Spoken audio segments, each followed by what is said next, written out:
Bismillahirrahmanirrahim. Alhamdulillahirabbil alamin. Nahmaduhu wa nasta'inuhu wa nastaghfiruh wa na'udzu billahi min shururi anfusina wa min sayyiati a'malina. Man yahdihillahu fala mudilla lahu wa man yudlilhu fala hadiyalah. Asyhadu an la ilaha illallah wa asyhadu anna Muhammadan abduhu wa rasuluh. Allahumma salli ala Muhammad wa ala ali Muhammad kama sallaita ala Ibrahim wa ala ali Ibrahim wa barik ala Muhammad wa ala ali Muhammad kama barakta ala Ibrahim wa ala ali Ibrahim fil alamin innaka Hamidum Majid. Rabbi syrah li sadri wa yassir li amri wahlul 'uqdatam min lisani yafqahu qawli, amma ba'd. Alhamdulillah, kita bersyukur kepada Allah dapat kita kumpul dalam dewan ini untuk meneruskan kelas pengajian kita berkenaan dengan manhajut talaqi wal istidlal, tata cara penerimaan ilmu dan pendalilan dalam Islam. Kerana kita kata ini adalah ilmu asas yang penting yang perlu dipelajari agar seorang itu tahu dalam dia belajar itu dia ambil dari sumber yang benar. Sering bertimbul soalan bila orang kita terangkan hadis sahih, dhaif dan sebagainya. Orang kata, ustaz kami ni jahil macam nak tahu. Yang datang bercerita kepada kami ustaz juga, tapi kadang dia bagi tahu benda yang bukan. Lebih-lebih Ramadan ni macam benda keluar kan.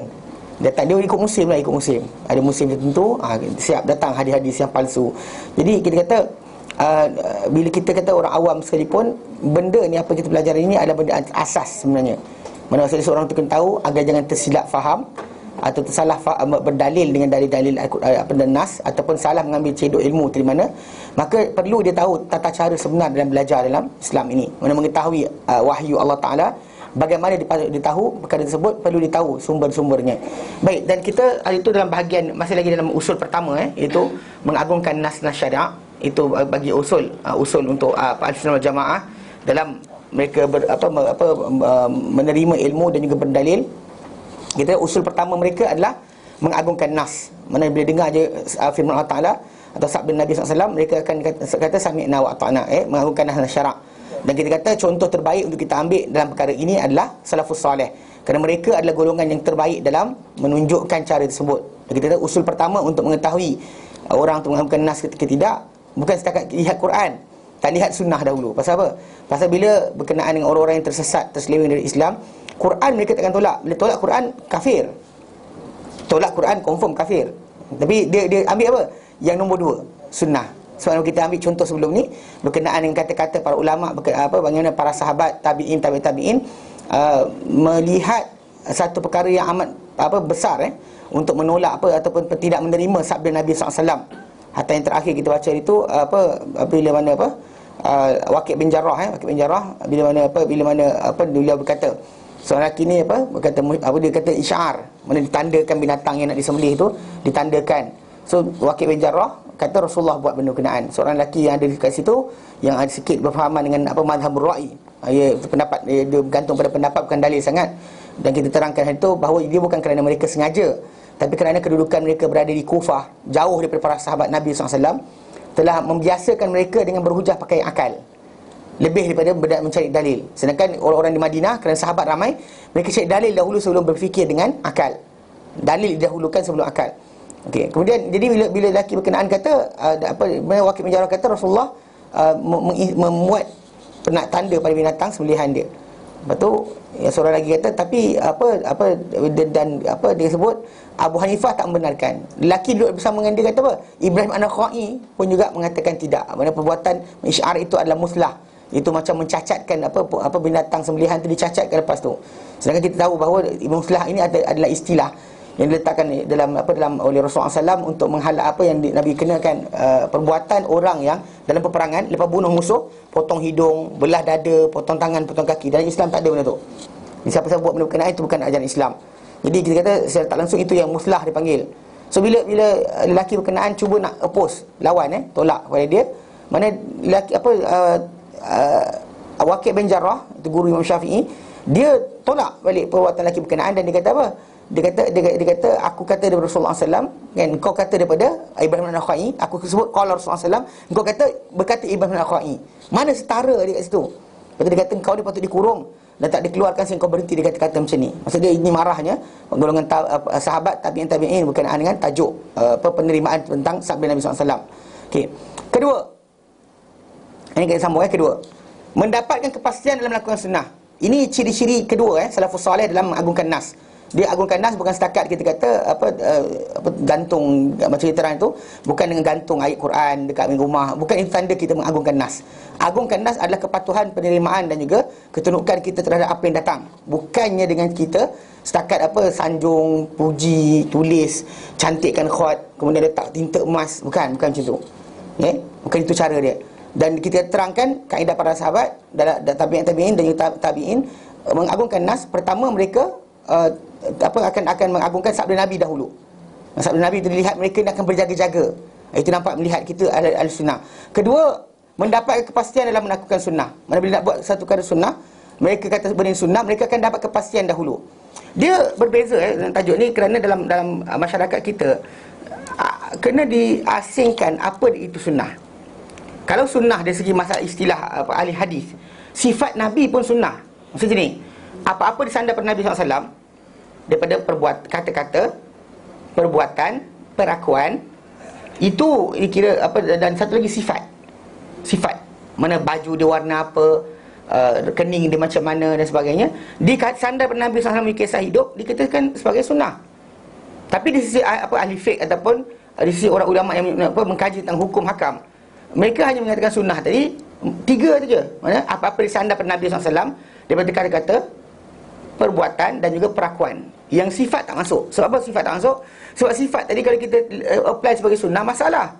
Sebab Nabi naik unta. Sepanjang kehidupan Nabi naik unta. Dan kadang-kadang keldai, baral, kan? Mule kuda campur kedai jadi baral. Okey, itu adalah kenderaan Nabi. Nabi tak pernah galakkan benda berkenaan ini, dan itu adalah suasana pertukaran peredaran hidup zaman tersebut. Mana berpindah randah pakai unta, kuda, keldai, baral dan sebagainya. Bukannya dengan ni zaman kita sekarang ni pakai kereta. Jadi di situ kita kata point sebenar. Bila orang kata sunnah tadi, macam kening Nabi macam mana? Kan kening Nabi bertaut, kan? Jangan kita gonyo-gonyo kening kita. Kenapa? Nak bagi tumbuh juga. Sebab apa? Sebab kening Nabi lurus. Ada bercantum. Itu bukan cara dia. Contoh macam kulit Nabi SAW putih kemerah-merahan. Kulit kita kelabu, kan? Kita ambil Fair Lovely, rendam badan kita. Tiap hari mandi dengan benda berkenaan. Salah. Pasal ini dikatakan benda yang tak patut ikut, jangan ikut. Tadi saya dengar dia kata pakai tongkat tu sunnah Nabi. Itu masalah juga. Nabi bawa tongkat berkenaan untuk cacak kat tanah supaya tongkat pendek, untuk cocok kat tanah supaya dia semayang. Kat mana-mana dia semayang, dicocok, dia boleh semayang di mana saja. Kita tak perlukan benda berkenaan yang gatal pergi buat tongkat apa. Ini sunnah Nabi ni. Ini lafaz sunnah tu kena jaga. Pasal sunnah tadi adalah perkara yang Nabi galakkan, tekankan. Itu yang kita katakan dapat pahala. Adapun apa Nabi SAW buat, atau tabi'inya masyarakat dia buat, kita ada kata benda sunnah. Hatta makan kambing. Makan kambing. Nabi makan kambing. Tapi bukan kita makan kambing itu sunnah. Ni kan habis macam baru ni kan ada kes. Tahu cerita? Makan aiskrim. Aisyah radhiyallahu anha nyatakan, makanan Nabi suka sejuk dan manis, kan? Lepas tu tahu tak orang tu letak apa? Dia tampal dekat aiskrim dia jual. Makan aiskrim adalah sunnah. Aiskrim, tak kira dia jual aiskrim dia lah. Itu cerita masalah macam baru-baru ni bila nak beli nak menjaga tamar, Nabi tak galakkan suruh ada tamar dalam rumah. Ini kan beza, okey. Bukan, Nabi kata dengan Aisyah radhiyallahu anha, Nabi kata rumah yang ada tamar dalamnya tak lapar. Maksud dia sekarang ni galakkan untuk supaya pasal tamar ni kan sifat dia bersimpan lama. So maksud dia kalau suami tu pergi musafir mana tapi dalam rumah dia ada tamar, maka ahli keluarga takkan kebuluh. Tu maksud dia. Maksud dia kalau dia beras lah. Kalau padi lah. Kalau gandum lah. Kalau tepung lah. Itu maksud dia. Bukan maksud dia anda mesti letak tamar dalam rumah supaya ada berkat. Ada masalah dia. Faham tak? Jangan salah faham. Pasal dalil tu datang untuk apa? Faham tak? Dalil tu datang untuk mengiyakan apa? Macam zikir lah. Kita kata contoh macam, kan baru ni kan ada kes yang orang menari zikir menari kan. Dia kata benda tu Nabi memperakui. Dia suka-suka hati dia kata Nabi memperakui. Sebab ada orang Habsyah bermain-main lembing. Sebenarnya dia sebut lafaz hadis. Dia datang dengan apa? Yaznifun lafaz hadis datang.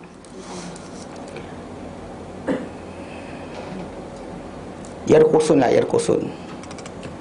wa yarqusun. Jadi memang orang bunyikan, dia kata orang-orang tu menari. Dan dia kata Nabi mengiyakan. Okey. Itulah kita contoh macam ni kan. Hilang ke? Kalau hilang tak tengok lah. Alah, kecil pula. Bila dah hilang. Sekejap. Okay.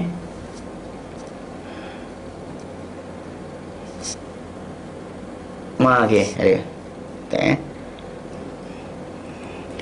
Dia baca hadis ni, Okey, dia kata daripada Anas bin Malik. Anas bin Malik radhiyallahu anhu qala kanatil habasyatu, dahulunya orang Habasyah, orang kulit hitam daripada Afrika tu, yazfinuna, actually menerkam, dia actually inilah bergerak-gerak badan kan, baina yadai Rasulullah sallam, di depan Rasulullah sallam, wa yarqusun, dan mereka menari, wa yaqulun, dan mereka berkata, Muhammadun abdun salih, Muhammad hamba yang soleh, Muhammad hamba yang soleh. Faqala sallam, lalu Rasulullah kata pada para sahabat, ma yaqul, apa dia cakap tu?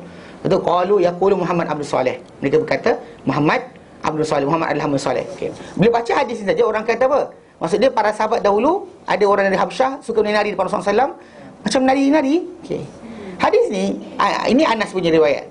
Kalau buka riwayat Aisyah radhiyallahu anha, yazfinun, apa lafaz tadi? Yaznifun, yazfinun. Okey, yazfinun, pasal lafaz yang sama datang dalam Sahih Muslim. Okey, dalam Sahih Muslim, tengok syarah Sahih Muslim bila datang okay. Ini kata-kata apa? Kata-kata Imam An-Nawawi rahimahullah.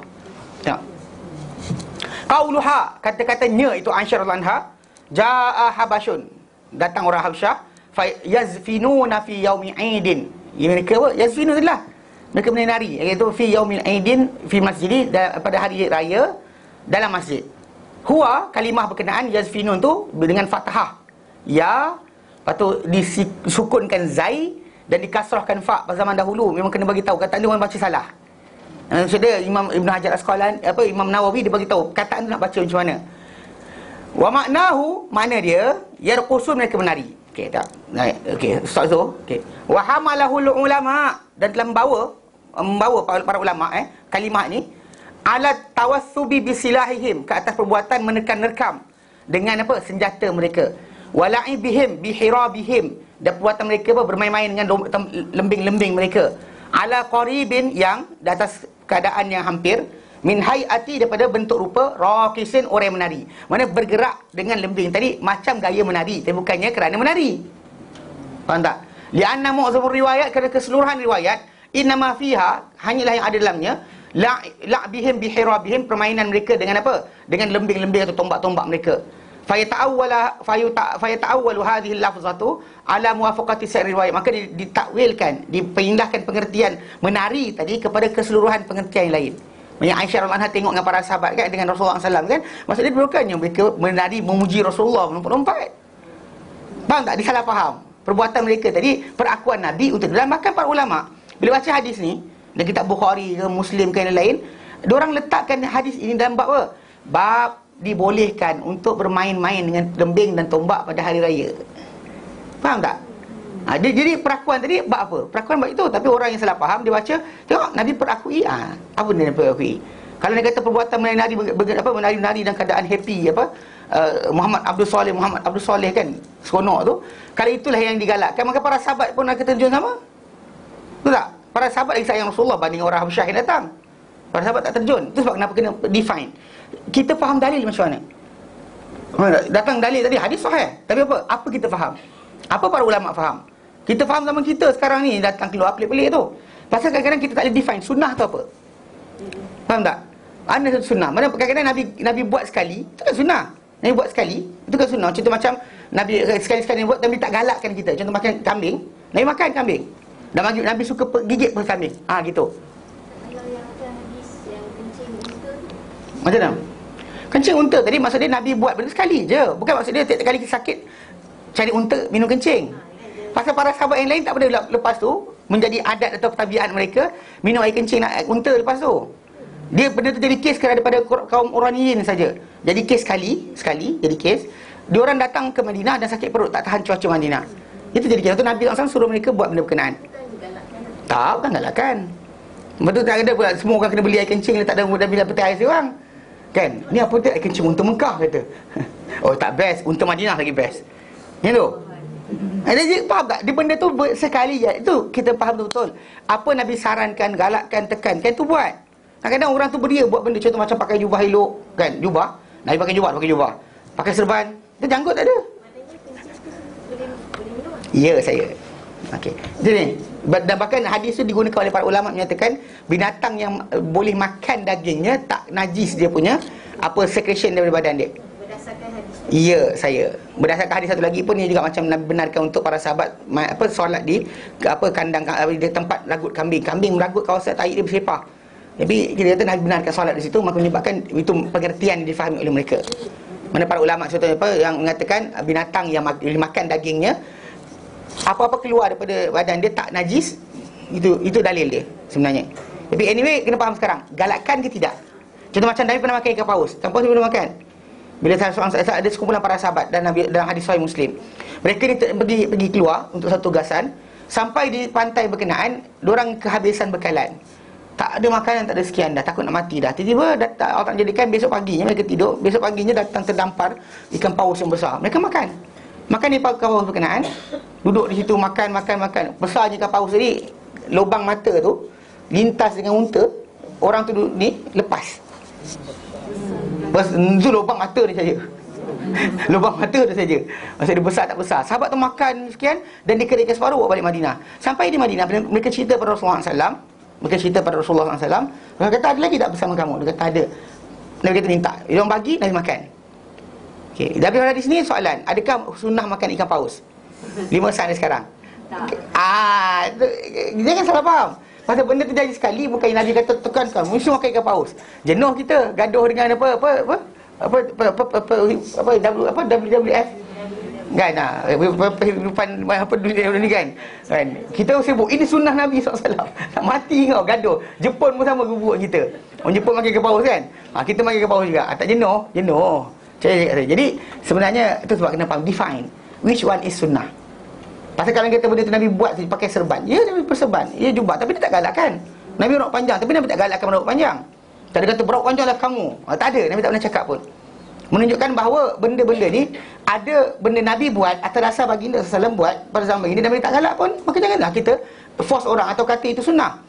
Jadi bila kita datang hari palsu pula, menipu pula, penyakit serban dengan jubah kan. Siapa pakai serban pahala banyak sekian, siapa pakai jubah pahala banyak sekian. Kan. Dan bahkan kadang-kadang bila jadi kes ni tu, macam baru ni ada kes apa? Bagi tadi kan time sahur. Diorang pasang kat televisyen apa benda tu, sementara tunggu azan kan, makan. Ada rancangan apa entah dekat televisyen TV3. Benda tah. Orang muda semua tu. Lepas tu dia letaklah belah sini ada budak-budak pakai jubah, pakai serban dan sebagainya. Lepas tu sini orang lelaki perempuan dan sebagainya. Campur. Kemudian sini apa tu, dan atas tu melawak lah dan sekian lah ustaz buat lah. Jadi kelakarnya bila time ada in the end ataupun in middle tu adalah orang main gitar, main jerenjong-jerenjong. Lepas tu budak-budak pakai serban duduk sebelah tu. Tak layak langsung. Tak layak langsung kita kata kedudukan tadi. Bentuk rupa tadi tak layak. Kan orang pakai serban, pakai jubah duduk sebelah tu main gitar pula yang apa hal? Tak baik duduk kelam malam. Apa beza dia? Ya. Tak apa, saya tak nak iklankan kat sini. Okay, tapi anyway maksud dia apa? Maksud dia benda tadi, kalau dia kata betul kita kata nak ikan Islam, mana perbincangan yang direct tanpa benda macam tu tak perlu. Tapi dia pakai jubah serban konon Islamik kan, letak sekumpulan kat situ, kerja dia bergendang di awal cerita, di awal akhir cerita. Konon dapat awal-awal kan kisah tadi, mana awal rancangan tadi dia menyanyi sikit, dia menggendang, ujung dia menggendang. Tengah-tengah tu buat apa benda macam pembersihan. Bersihkan, kemudian jahanam, kemudian bersih balik. Faham? Kan bagi orang selawat kan adalah pembersihan. Jadi macam tidak lah orang perempuan basuh sayur Allahumma salli ala Muhammad wa ala Muhammad. Kan? Faham tak? Benda tadi kita tak boleh buat macam tu. Pasal itu bukan cara yang sebenar. Pasal benda kita kata sunnah tadi adalah benda Nabi galakkan, Nabi tekankan, Nabi suruh kita buat. Maka itu sebab kenapa tu. Baik. Oleh kerana apa yang semua telah lalu kita bincangkan, golongan salafus salih radhiyallahu anhum berada di tahap sehabis pemastian, penyelidikan dan berjaga-jaga dalam melakukan sunnah. Nak buat satu sunnah tadi, orang galakkan, orang sarankan, orang ajak, dia akan jaga-jaga, pastikan benda itu betul ke tidak. Mereka tidak melakukan sesuatu melainkan dengan ilmu, bukan main buat saja. Bahkan kita kata macam Ramadan masuk kan, semua orang sebut perlu ada ilmu, tapi yang diajarkan tidak, pengajarannya tidak, tapi ilmunya disebut, ilmu kena ada. Nak beribadat kena ada ilmu, semua cakap macam tu kan. Tapi namun begitu ketika nak belajar, tak belajar kan. Bila time ayat kan, siapa yang tak ada ilmu, ilmu tanpa amal, amal tertolak. Semua sebut macam tu ya. Bahkan ini mazhab Syafi'i. Ini amalan dan mazhab Syafi'i rahimahullah. Jadi kalau dia kata beramal tanpa ilmu, amalan dia tertolak. Tapi namun begitu kita tengok, bila kita buat satu benda, kenapa tak soalan kenapa? Tak boleh tanya kenapa, jangan tanya kenapa. Ini biar buat je, asal usul atau ini kita buat. Ini kita kata salah. Pada dalam Islam kita kata memang lebih legal dikatakan sunnah pula. Dikatakan sunnah. Maka di sini kan kita kata diorang takkan buat, mereka tak akan melakukan satu perkara melainkan dengan ilmu. Mereka tak akan berhukum pandangan-pandangan mereka. Mereka tak akan menghukumkan dengan pandangan mereka. Bukan saya rasa baik, silakan, tak ada.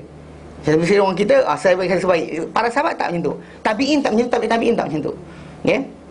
Mereka tak mana elok dengan akal mereka satu ibadat yang bukan daripada tunjuk Nabi sallallahu alaihi wasallam. Ini benda yang mereka nak buat, kalau bukan daripada tunjuk Nabi, mereka takkan kata benda tu bagus dengan akal sendiri. Okay? Inilah dia contoh dia. Inilah dia. Seorang lelaki bersin di sebelah Abdullah bin Umar. Lelaki ni bersin. Kan? Lepas tu lalu dia berkata, Alhamdulillah wassalamu ala Rasulillah. Dia sebut betul, Alhamdulillah dan segala puji bagi Allah, wassalamu ala Rasulillah, dan juga salam ke atas Rasulullah. Baik kan? Oh, salah dia. Elok lah kan? Sambil bersin, ucap puji Allah Ta'ala, selawat atas Rasulullah, salam ke atas Rasulullah. Lalu Ibn Umar berkata kepada dia, Alhamdulillah wassalamu ala Rasulillah. Ibn Umar ulang balik apa dia cakap. Tapi dia kata bukan begini Rasulullah SAW ajar kami. Dia kata baginda ajar kami untuk mengatakan Alhamdulillah ala kulli hal. Saya tak terjemahkan sebab ada lafaz yang datang, maksud dia lafaz dengan Alhamdulillah ala kulli hal ataupun Alhamdulillah pada semua keadaan. Pasal dua meaning pada semua keadaan. Mana semua keadaan, contoh macam selesai belajar Alhamdulillah, sampai destinasi kita musafir Alhamdulillah, naik kenderaan Alhamdulillah, mana kita semua Alhamdulillah, selesai makan Alhamdulillah, selesai minum Alhamdulillah, kita dapat rehat Alhamdulillah, baring Alhamdulillah, semua sekali kita Alhamdulillah. Mana pada semua keadaan sebenarnya. Yang Alhamdulillah masukkan Ibn Umar, maksudnya Alhamdulillah sahaja. Faham tak? Jadi maksud kali Alhamdulillah sahaja. Okey. Pasal apa? Atas pada semua keadaan. Okey. Tapi nak jadikan cerita sekarang ni. Jadi ada orang mungkin kata, apa salahnya ustaz, baik. Kan? Kita kata macam kata kan, benda ni menunjukkan kita sambil beribadat ikut cara Rasulullah, kita improvise sikit. Tambah sikit kan. Apa salahnya? Dan benda tu baik. Salam kata Rasulullah takkan buruk. It's not bad at all kan. Man, kita sambil Alhamdulillah, Alhamdulillah. Macam seorang penceramah kan dekat Kedah. So saya ni sikit orang ni, pasal dia baru ni keluar dalam YouTube. Dia kata apa? Dia kata Rasulullah datang ziarah pondok dia dalam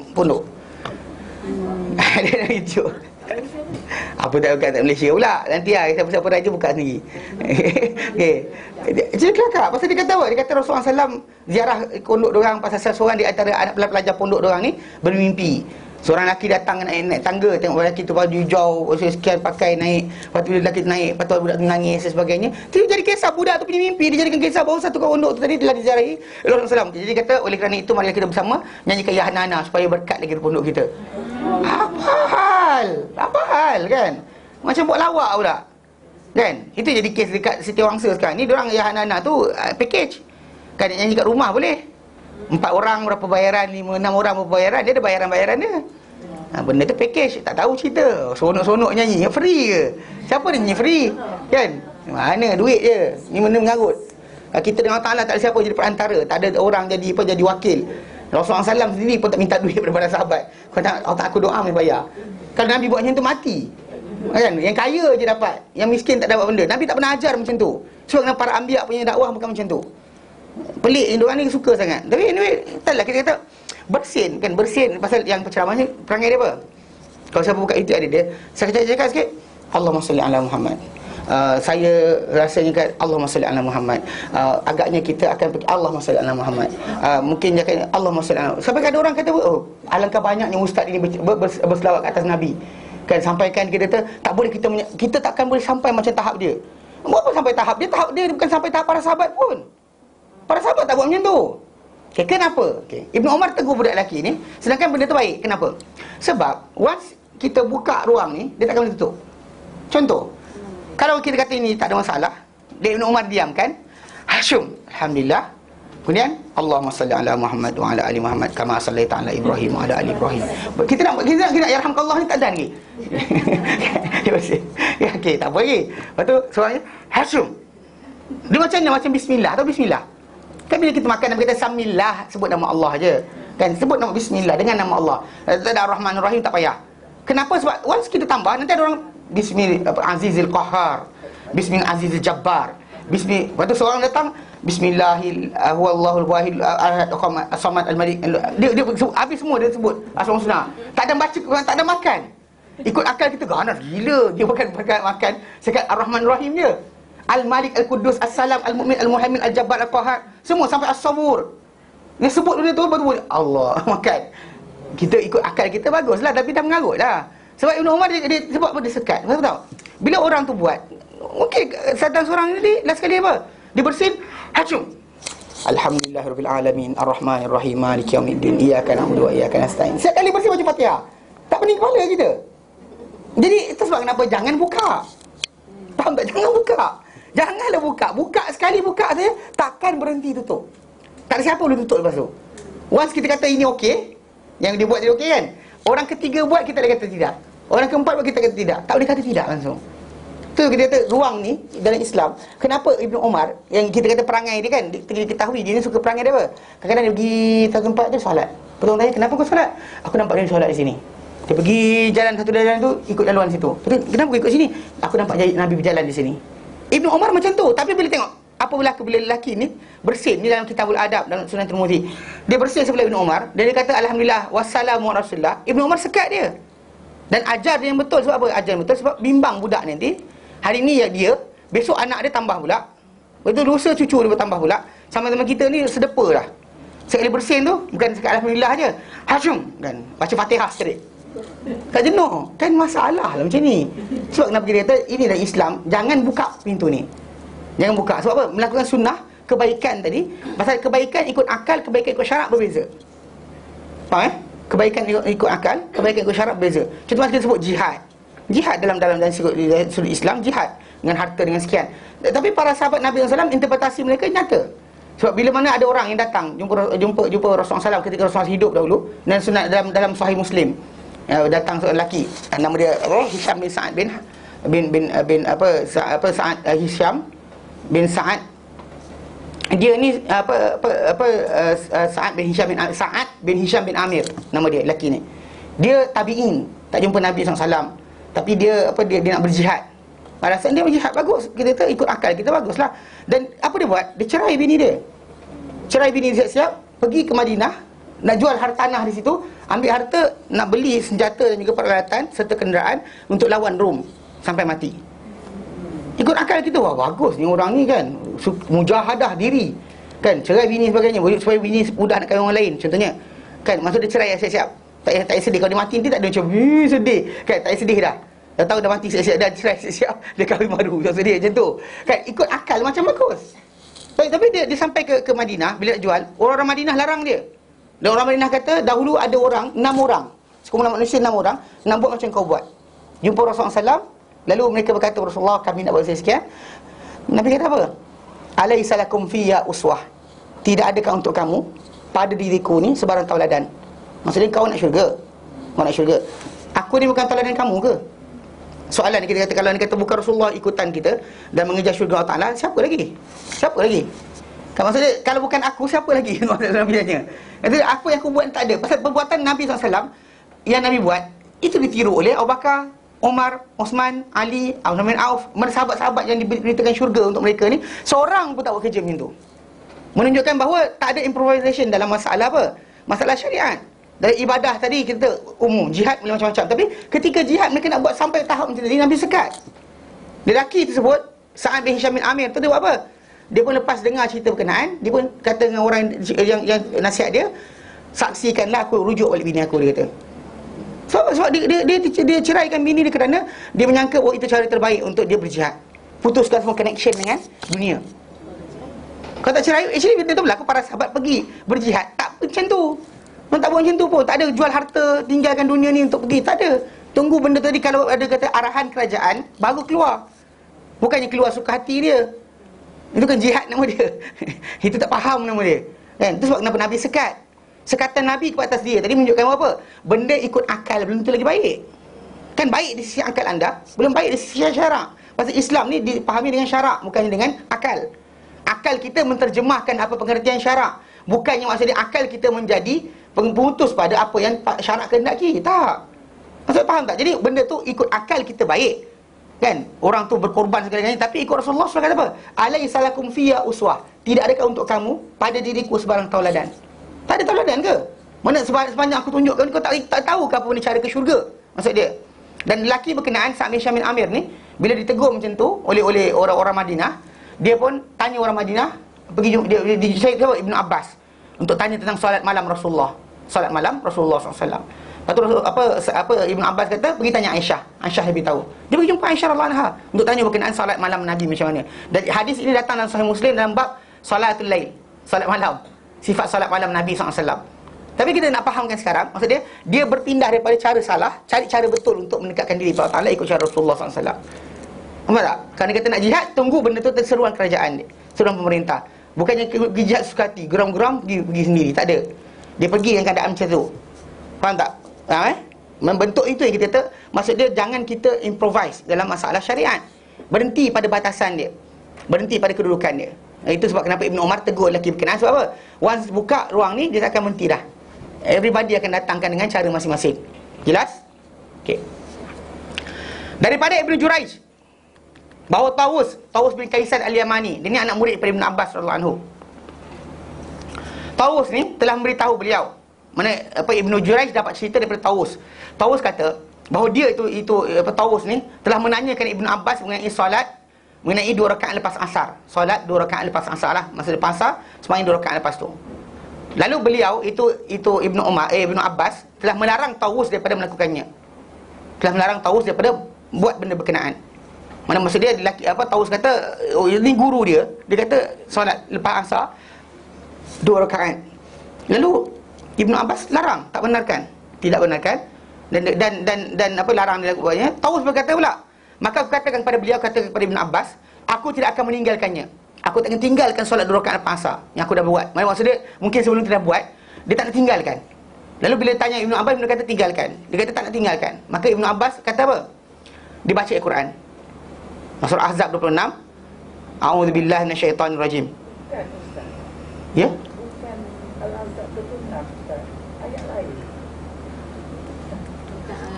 Bukan 26. Tapi surah ni surah Ahzab. Tapi bukan 26, bukan. Mungkin kot. Sekejap, saya cek dia.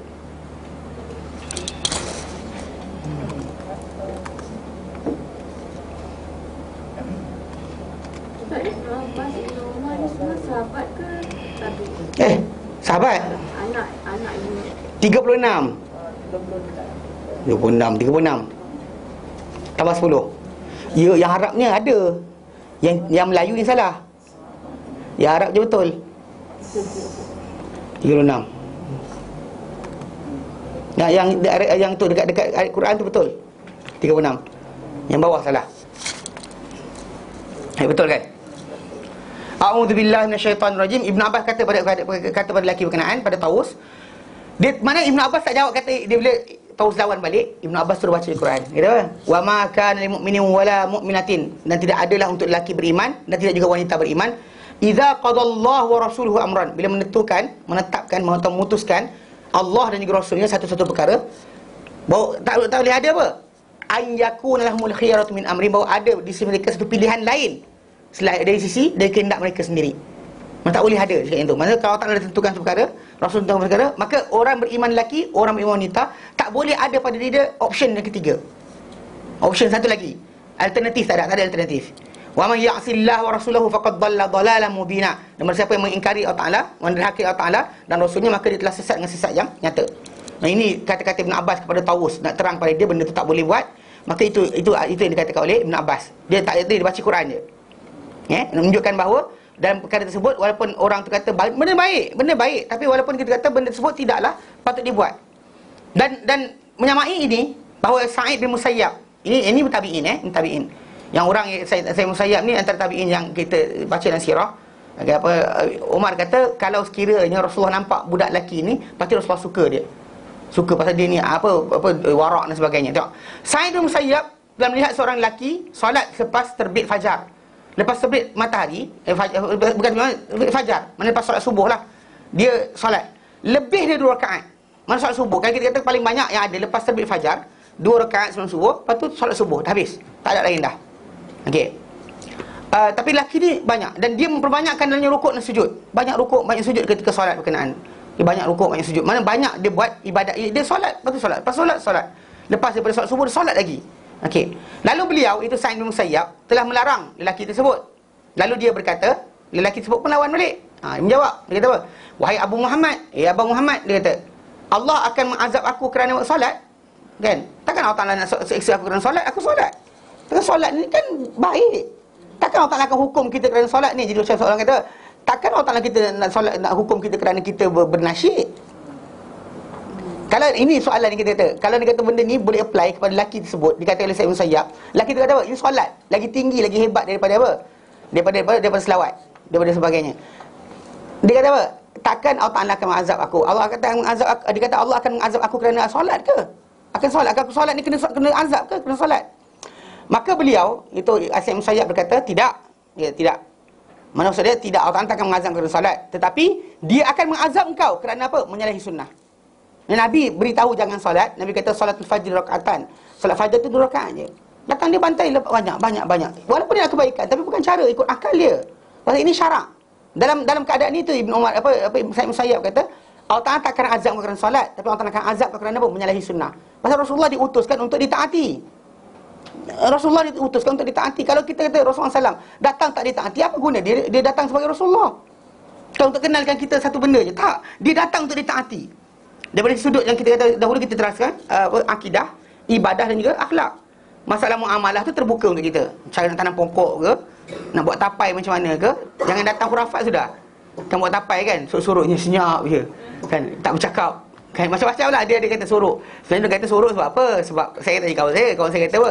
Suruk ke apa? Sebab takut nanti anak dia buka, tak ada masak lagi, dah buka bekas tu cerita dia. Kemudian jangan bercakap sebab apa? Sebab air liur masuk. Dia kata nanti tapai tu rosak. Pasal kita ni kan, dia benda tu kena bersih. Tak boleh ada makronisma lain. Kalau dia kata ada bakteri dari mulut kita masuk dalam tu, rosaklah tapai tu, itu maksud dia. Yang kita ni tak faham, kita kata ini pantang larang kerana perjanjian tapai dan manusia. Kan ada perjanjian nak tapai. Ini perjanjian setan je. Yang tapai pun ada juga. Kan?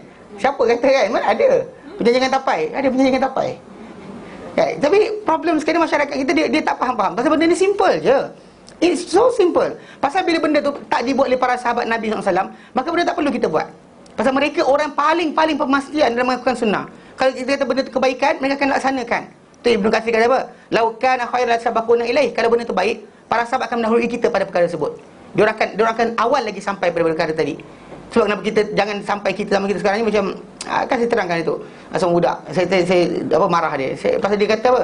Dia kata guru dia pada Yayasan Sofa kata, memanglah kita ni, dia kata para sahabat tak buat benda-benda yang kita buat, berqasidah lah, berzikir, menari dan sebagainya, kerana ialah Rasulullah SAW dengan para sahabat nampak Rasulullah. Dia kata kita tak nampak Rasulullah, maka sebab itu kita kena banyakkan buat majlis maulid. Dia kata pasal kita tak nampak Rasulullah, para sahabat nampak Rasulullah setiap hari, itu sebab mereka tak perlu buat maulid. Kita kena buat maulid sebab apa? Tak nampak Rasulullah. Dia hujah macam tu kan saya pun kata dengan dia. Imam Syafi'i, Abu Hanifah, Ahmad, Malik, Malik bin Anas, Ahmad bin Hanbal, Sufyan Ats-Tsauri, Abdullah bin Mubarak, Sa'id bin Musayyab. Kita sebut nama, kalau sebut tabi'in, boleh kira semua sekali nama yang ada ni. Kemudian sebutlah ulama hadis, Imam Bukhari, Muslim, Tirmizi, Nasai, Ibn Majah, Abu Daud. Sebut semua sekali nama. Ibnu Khuzaimah, dan semua sekali Ibn Hibban. Kemudian sebut lagi nama, siapa lagi? Imam Nawawi, ulama-ulama yang berikut sampai tahun 700 1000 Hijrah pun, dia orang tak jumpa Rasulullah SAW. Saya kata tak ada orang kerja macam tu. Kenapa dia tak buat? Takkan dia tak tahu cara yang terbaik macam ni kan? Imam Syafi'i tak buat sebab apa? Lupa ke dia sayang Rasulullah? Takkan tak sayang Rasulullah kan? Pasal kalau tak sayang Rasulullah, mana pasal siapa tak buat tak sayang Rasulullah. So Imam Syafi'i tak sayang Rasulullah ke? Tak buat benda ni? Tak ingat Rasulullah ke? Kerana tak buat. Tak, silap dia apa? Silap faham dia sebab kat sini cara penzahiran sayang tadi macam mana? Macam saya kata lah, kalau dia kata orang tu kan, anak tak dengar cakap satu apa, mak bapak cakap tak dengar, tapi every day, tiap pagi dia akan duduk depan pintu rumah, dia nyanyi lagu. Oh abah, oh ibu. Oh ayah kan dia nyanyi gila kan. Lepas tu besok kan suruh kemas katil tak kemas katil, minta pergi kedai tak pergi kedai. Kan? Suruh ambil pinggan basuh tak basuh. Tapi kejap lagi malam kan dia nyanyi pula. Saya kata dapat ada anak macam ni redha tak? Tak redha. Lepas tu kenapa redha untuk Rasulullah pengikut macam tu? Umat yang tak dengar cakap Rasulullah, tak ikut apa Rasulullah ajarkan, tapi apa? Menyanyi untuk Rasulullah.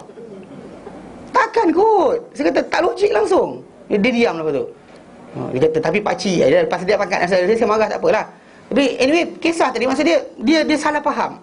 Penzahiran sayang Rasulullah dizahirkan oleh para ulama tadi dengan apa? Belajar kitab Allah, belajar sunnah Rasulullah, terangkan sunnah Rasulullah, sampaikan ilmu agama ni kepada semua umat.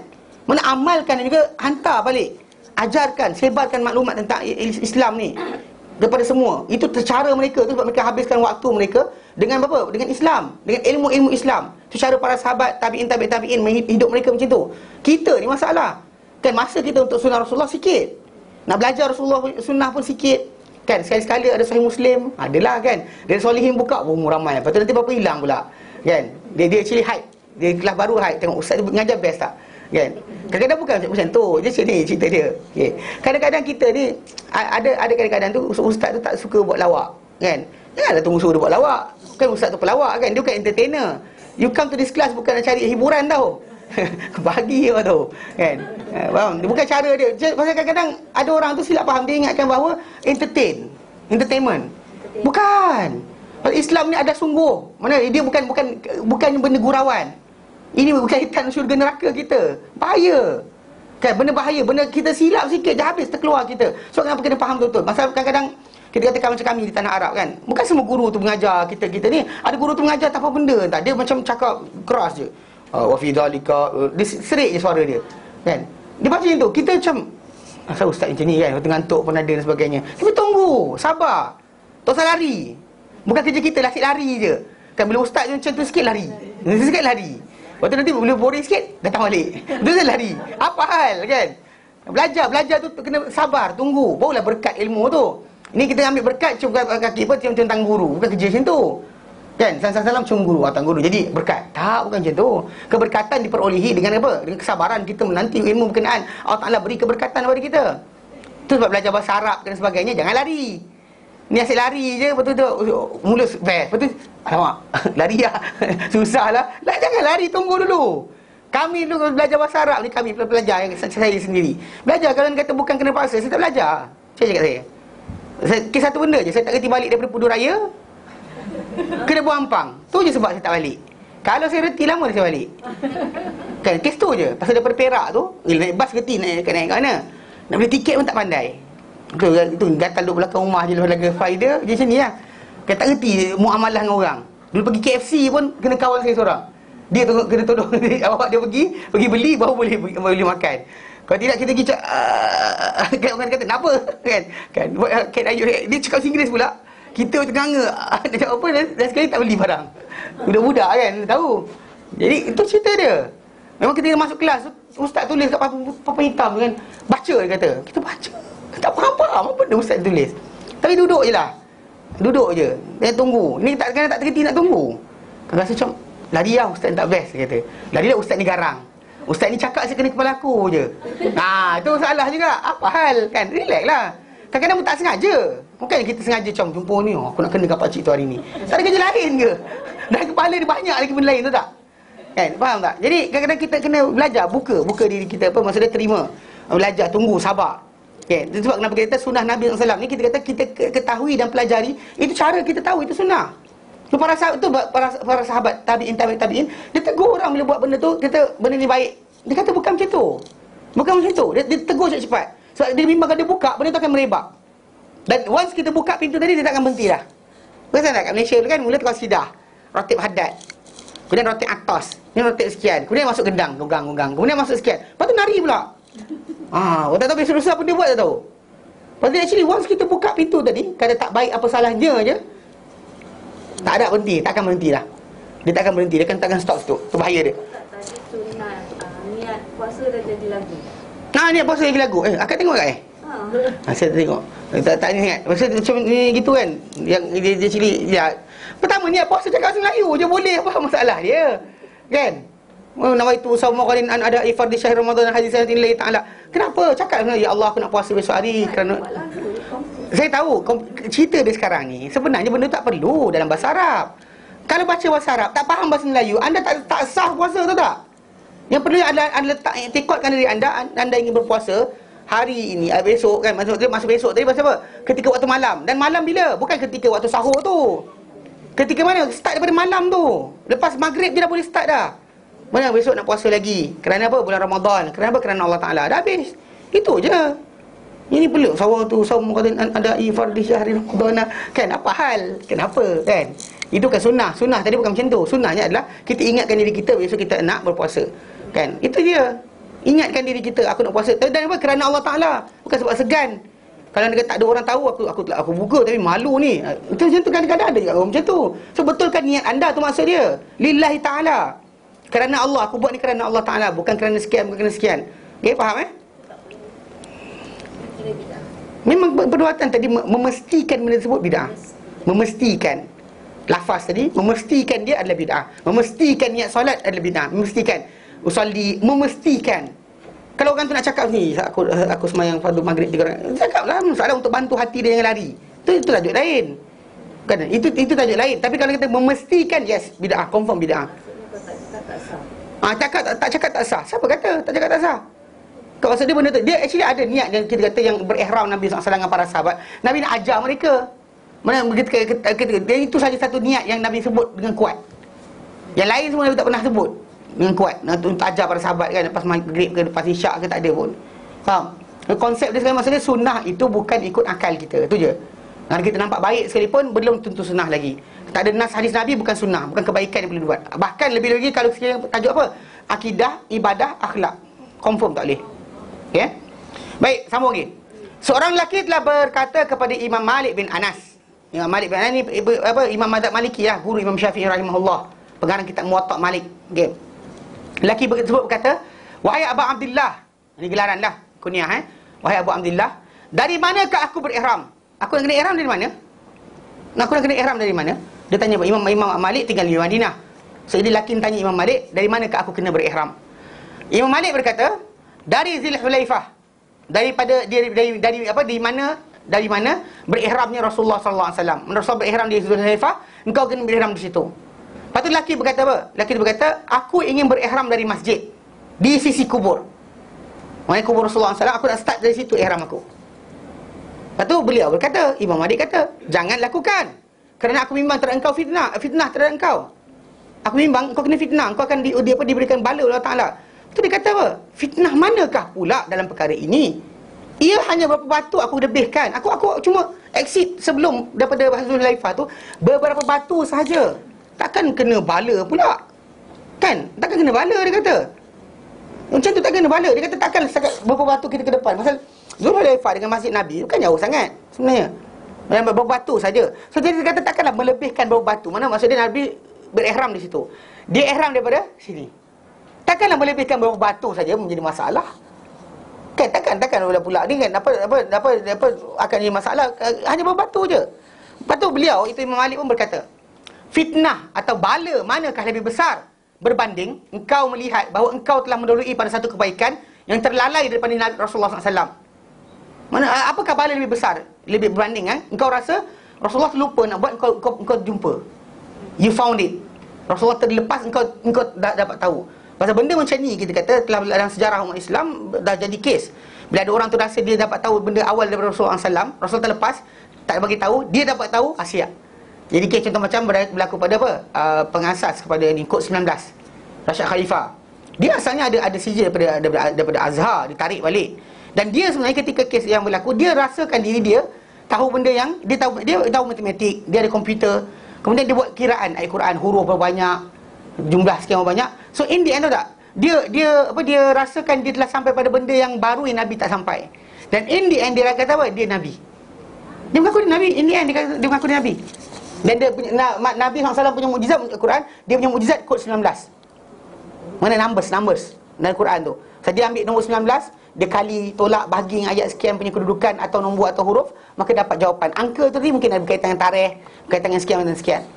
Dan dia pernah buat kes, dia hantar surat ketika duduk di US dulu, dia hantar surat mana kepada presiden-presiden dunia, presiden-presiden negara dunia ni, kepada Amerika Syarikat, Rusia dan sebagainya, hantar surat mengatakan dia Nabi. Tahu tak?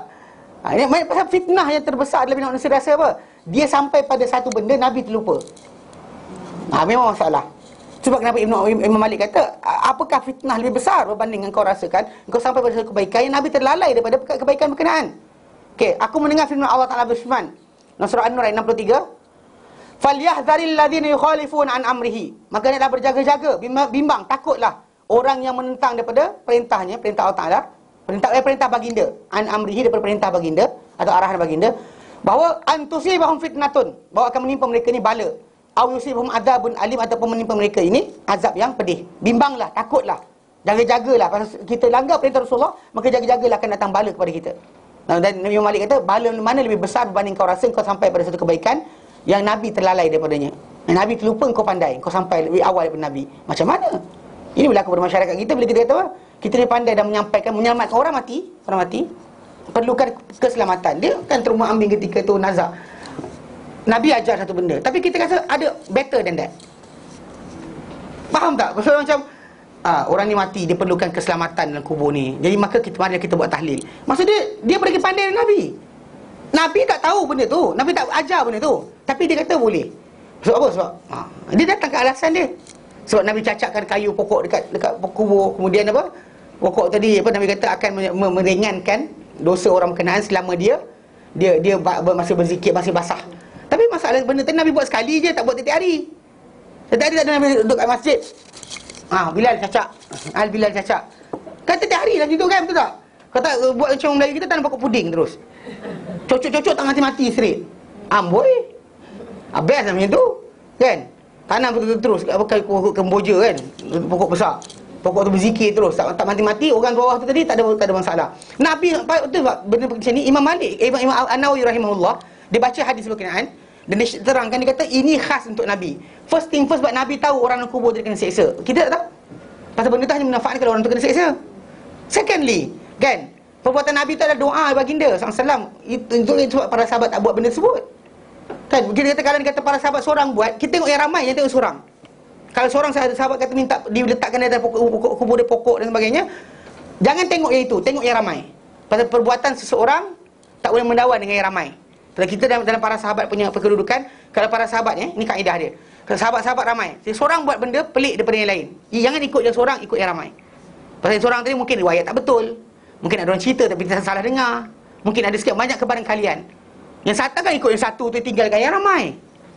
Kan, macam orang bertawasul ni kan, dia tak tengok yang Umar punya cerita, Abu Bakar punya cerita, dia sibuk tengok cerita macam mana ada seorang lelaki ni, seorang kes satu je dia pakai berkenaan dengan masalah apa, untuk bertawasul dengan nama Nabi SAW. Yang lain dia tinggalkan, dia buang, habis. Mana menunjukkan salah. Pasal kita ambil yang ramai, jangan ambil yang seorang. Pasal yang ramai tu pasti, yang seorang tu tak pasti lagi. Kan ada masalah tak sahih lah, ada masalah benda tu mungkin salah dengar lah sebagainya. Yang ramai tadi pun confirm betul. So ambil yang ramai, jangan ambil yang seorang. Faham? Jadi pemahaman tadi kena faham. Jadi fitnah besar bila orang tu kata dia tahu satu kaedah untuk menyelamatkan orang mati tadi, yang Nabi terlupa nak buat. Tak, Nabi terlupa nak buat, kita buat. Kenapa?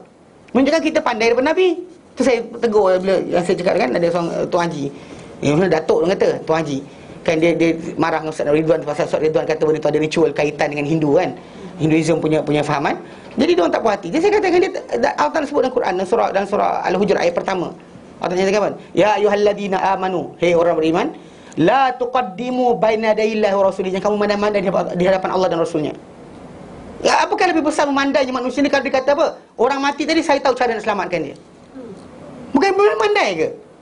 Nabi tak ajar, kita buat. Maksudnya apa? Kita lagi pandai dari Nabi. Nabi terlupa nak ajar cara nak selamatkan orang mati macam mana. Nabi cuma ajar apa? Doa je. Doa je Nabi ajar, tak cukup tu.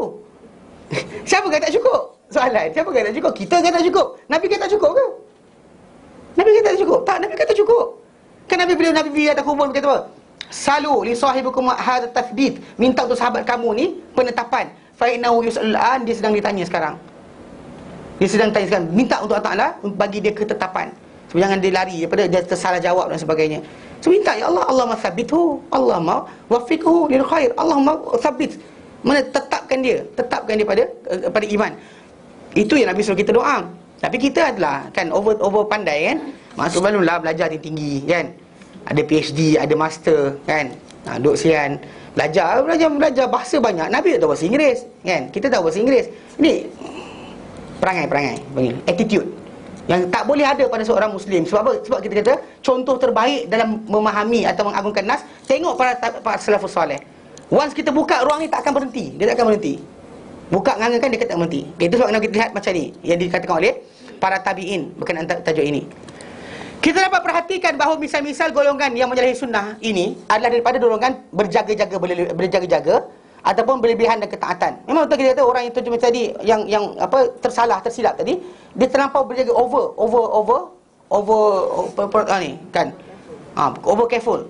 Lebih-lebih sangat. Macam tadi kan macam niat, macam kan air mustakmal, jangan jatuh setitik pun dalam bekas, ambil sikit lari sebab kan lari daripada baldi tu kena datang balik. Kemudian ambil lari balik. Kan kenapa kan? Pasal Nabi SAW mandi dengan Aisyah macam ni. Terpercik-percik air tadi. Betapa ulama katakan percikkan air, tangan kita dijadikan sebagai gayung, tak punya masalah. Ambil lah air cedok. Pasal itu yang Abu Hurairah radhiyallahu anhu, dia kata Nabi melarang daripada mandi daripada air yang bertakung dalam keadaan junub. Lepas tu dia kata macam mana buat? Ya talifu ghurfatan ni. Cedok. Maksud dia boleh. Datang cedok dah bawa keluar, bukannya maksud kita gendam kepala kita dan tu. Biasa beli besin besar masuk guling-guling dan tu. Itu maksud dia. Ambil air tu keluarkanlah sapulah, apa masalah dia. Mana Nabi mandi macam tu dengan Aisyah, dengan Maimunah isteri dia, dengan Ummu Habibah, dia mandi macam tu. So masalah dia. Tapi lagi lah over careful. Ataupun apa? Yang berlampau dalam berketaatan. Ketaatan sampai limit ni je. Dia nak atas sikit. Macam kita terangkan berkenaan tajuk apa, macam orang kata apa, Sufism. Zaman Rasulullah SAW tak ada Sufism. Zaman para sahabat tak ada Sufism. Tapi lepas zaman mereka, pasal zaman Rasulullah SAW hidup, Rasul sekat. Ada sahabat-sahabat Nabi SAW yang datang jumpa Rasulullah, jumpa isteri Rasulullah, tanyakan tentang ibadat Rasulullah SAW. Bila diorang cerita kepada mereka tentang ibadat Rasulullah SAW, dia kata apa? Sikitnya. Yastaqillun. Mereka rasa sikit sangat ibadat Rasulullah SAW. Sampai seorang tu keluarkan idea. Memanglah sikit, dia kata. Nabi telah diampunkan dosa dahulu dan akan datang. Ini idea dia. That's the idea. So, dia nakkan ketaatan, dia nak bersama Rasulullah. Padahal dia kata bila dengar ibadat Rasulullah sikitnya. Aku mampu buat macam tu. Masa dia bagi dia kata dia mampu. Actually memang betul, para sahabat Nabi SAW ada di kalangan mereka ni yang mampu buat benda berkenaan. Devote diri dia. Macam kita ni macam malas kan. Dia suruh semayang berapa rakaat, dia mula lenguh kaki lari. Sahabat Nabi tak macam tu. Kan ada di kalangan mereka ni, kita kata contoh macam suruh buat tu, ada yang sampai menazar, ada yang menazar, dia nak duduk tengah panas, tak nak duduk, tak nak cakap, tak nak sekian, sanggup. Jadi devote diri mereka dahsyat. Dia serah nyawa, harta dan sebagainya untuk Rasulullah. Anyway, 3 orang tadi jumpa isteri Nabi, tanya berkenaan ibadat Nabi. Bila isteri Nabi ceritakan Nabi solat macam mana, baca Quran macam mana, kan, puasa macam mana sebagainya, sikitnya dia kata. Lepas tu seorang tu kata, memanglah Nabi sikit, dia kata. Nabi telah diampunkan dosa dahulu dan akan datang. Kita ni dosa setiap hari ada. Jadi seorang tu kata apa? Kalau macam tu, aku nak puasa, tak nak buka-buka. Yang seorang tu kata, aku nak semayang, tak nak tidur. Yang seorang tu kata, aku tak nak kahwin dengan perempuan. Okey. Orang kita baca ujung je, bab kahwin perempuan. Perasan tak? Dia kata, barang siapa tak suka sunnah aku, bukan golonganku. Bab apa? Bab kahwin. Normal tak dengar itu kan? Tak? Sebenarnya hadis itu bukan datang berkenaan tajuk bab kahwin saja. Hadis itu datang berkenaan limitation amal. Limitation amal. Mungkin kita kata macam puasa paling banyak untuk seorang 15 hari saja sebulan. Not exceeding that, kecuali Ramadan ni. Kalau bulan-bulan lain anda nak puasa, paling banyak boleh puasa 15 hari saja. Itu Nabi dah sekat. Dibuat oleh Abdullah ibn Amr ibn As. Amru bin As punya anak. Amru ibn As punya anak. Juga 3 orang ni tadilah. Nak buat macam-macam. Apa tu, ada seorang lagi lelaki lain yang dalam hadis Abdullah bin Harith Al-Bahili. Abdullah bin Harith Al-Bahili. Dia yang kita cerita yang Nabi jumpa dia setahun lepas jumpa, datang sekali kedua dia kurus, keding. Sampai Nabi tak kenal dia. Jumpa Rasulullah, dia kata, ya Rasulullah, kau tak kenal aku ke? Kau siapa? Nabi kata, kau siapa? Dia kata, Anal Bahili, aku Al-Bahili, tahun lepas datang jumpa kau. Nabi kata, apa yang mengubah kau? Dia kata, dulu kau elok cantik rupa kau.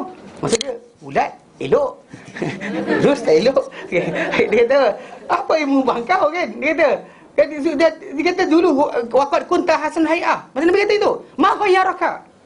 Apa yang ubah kau?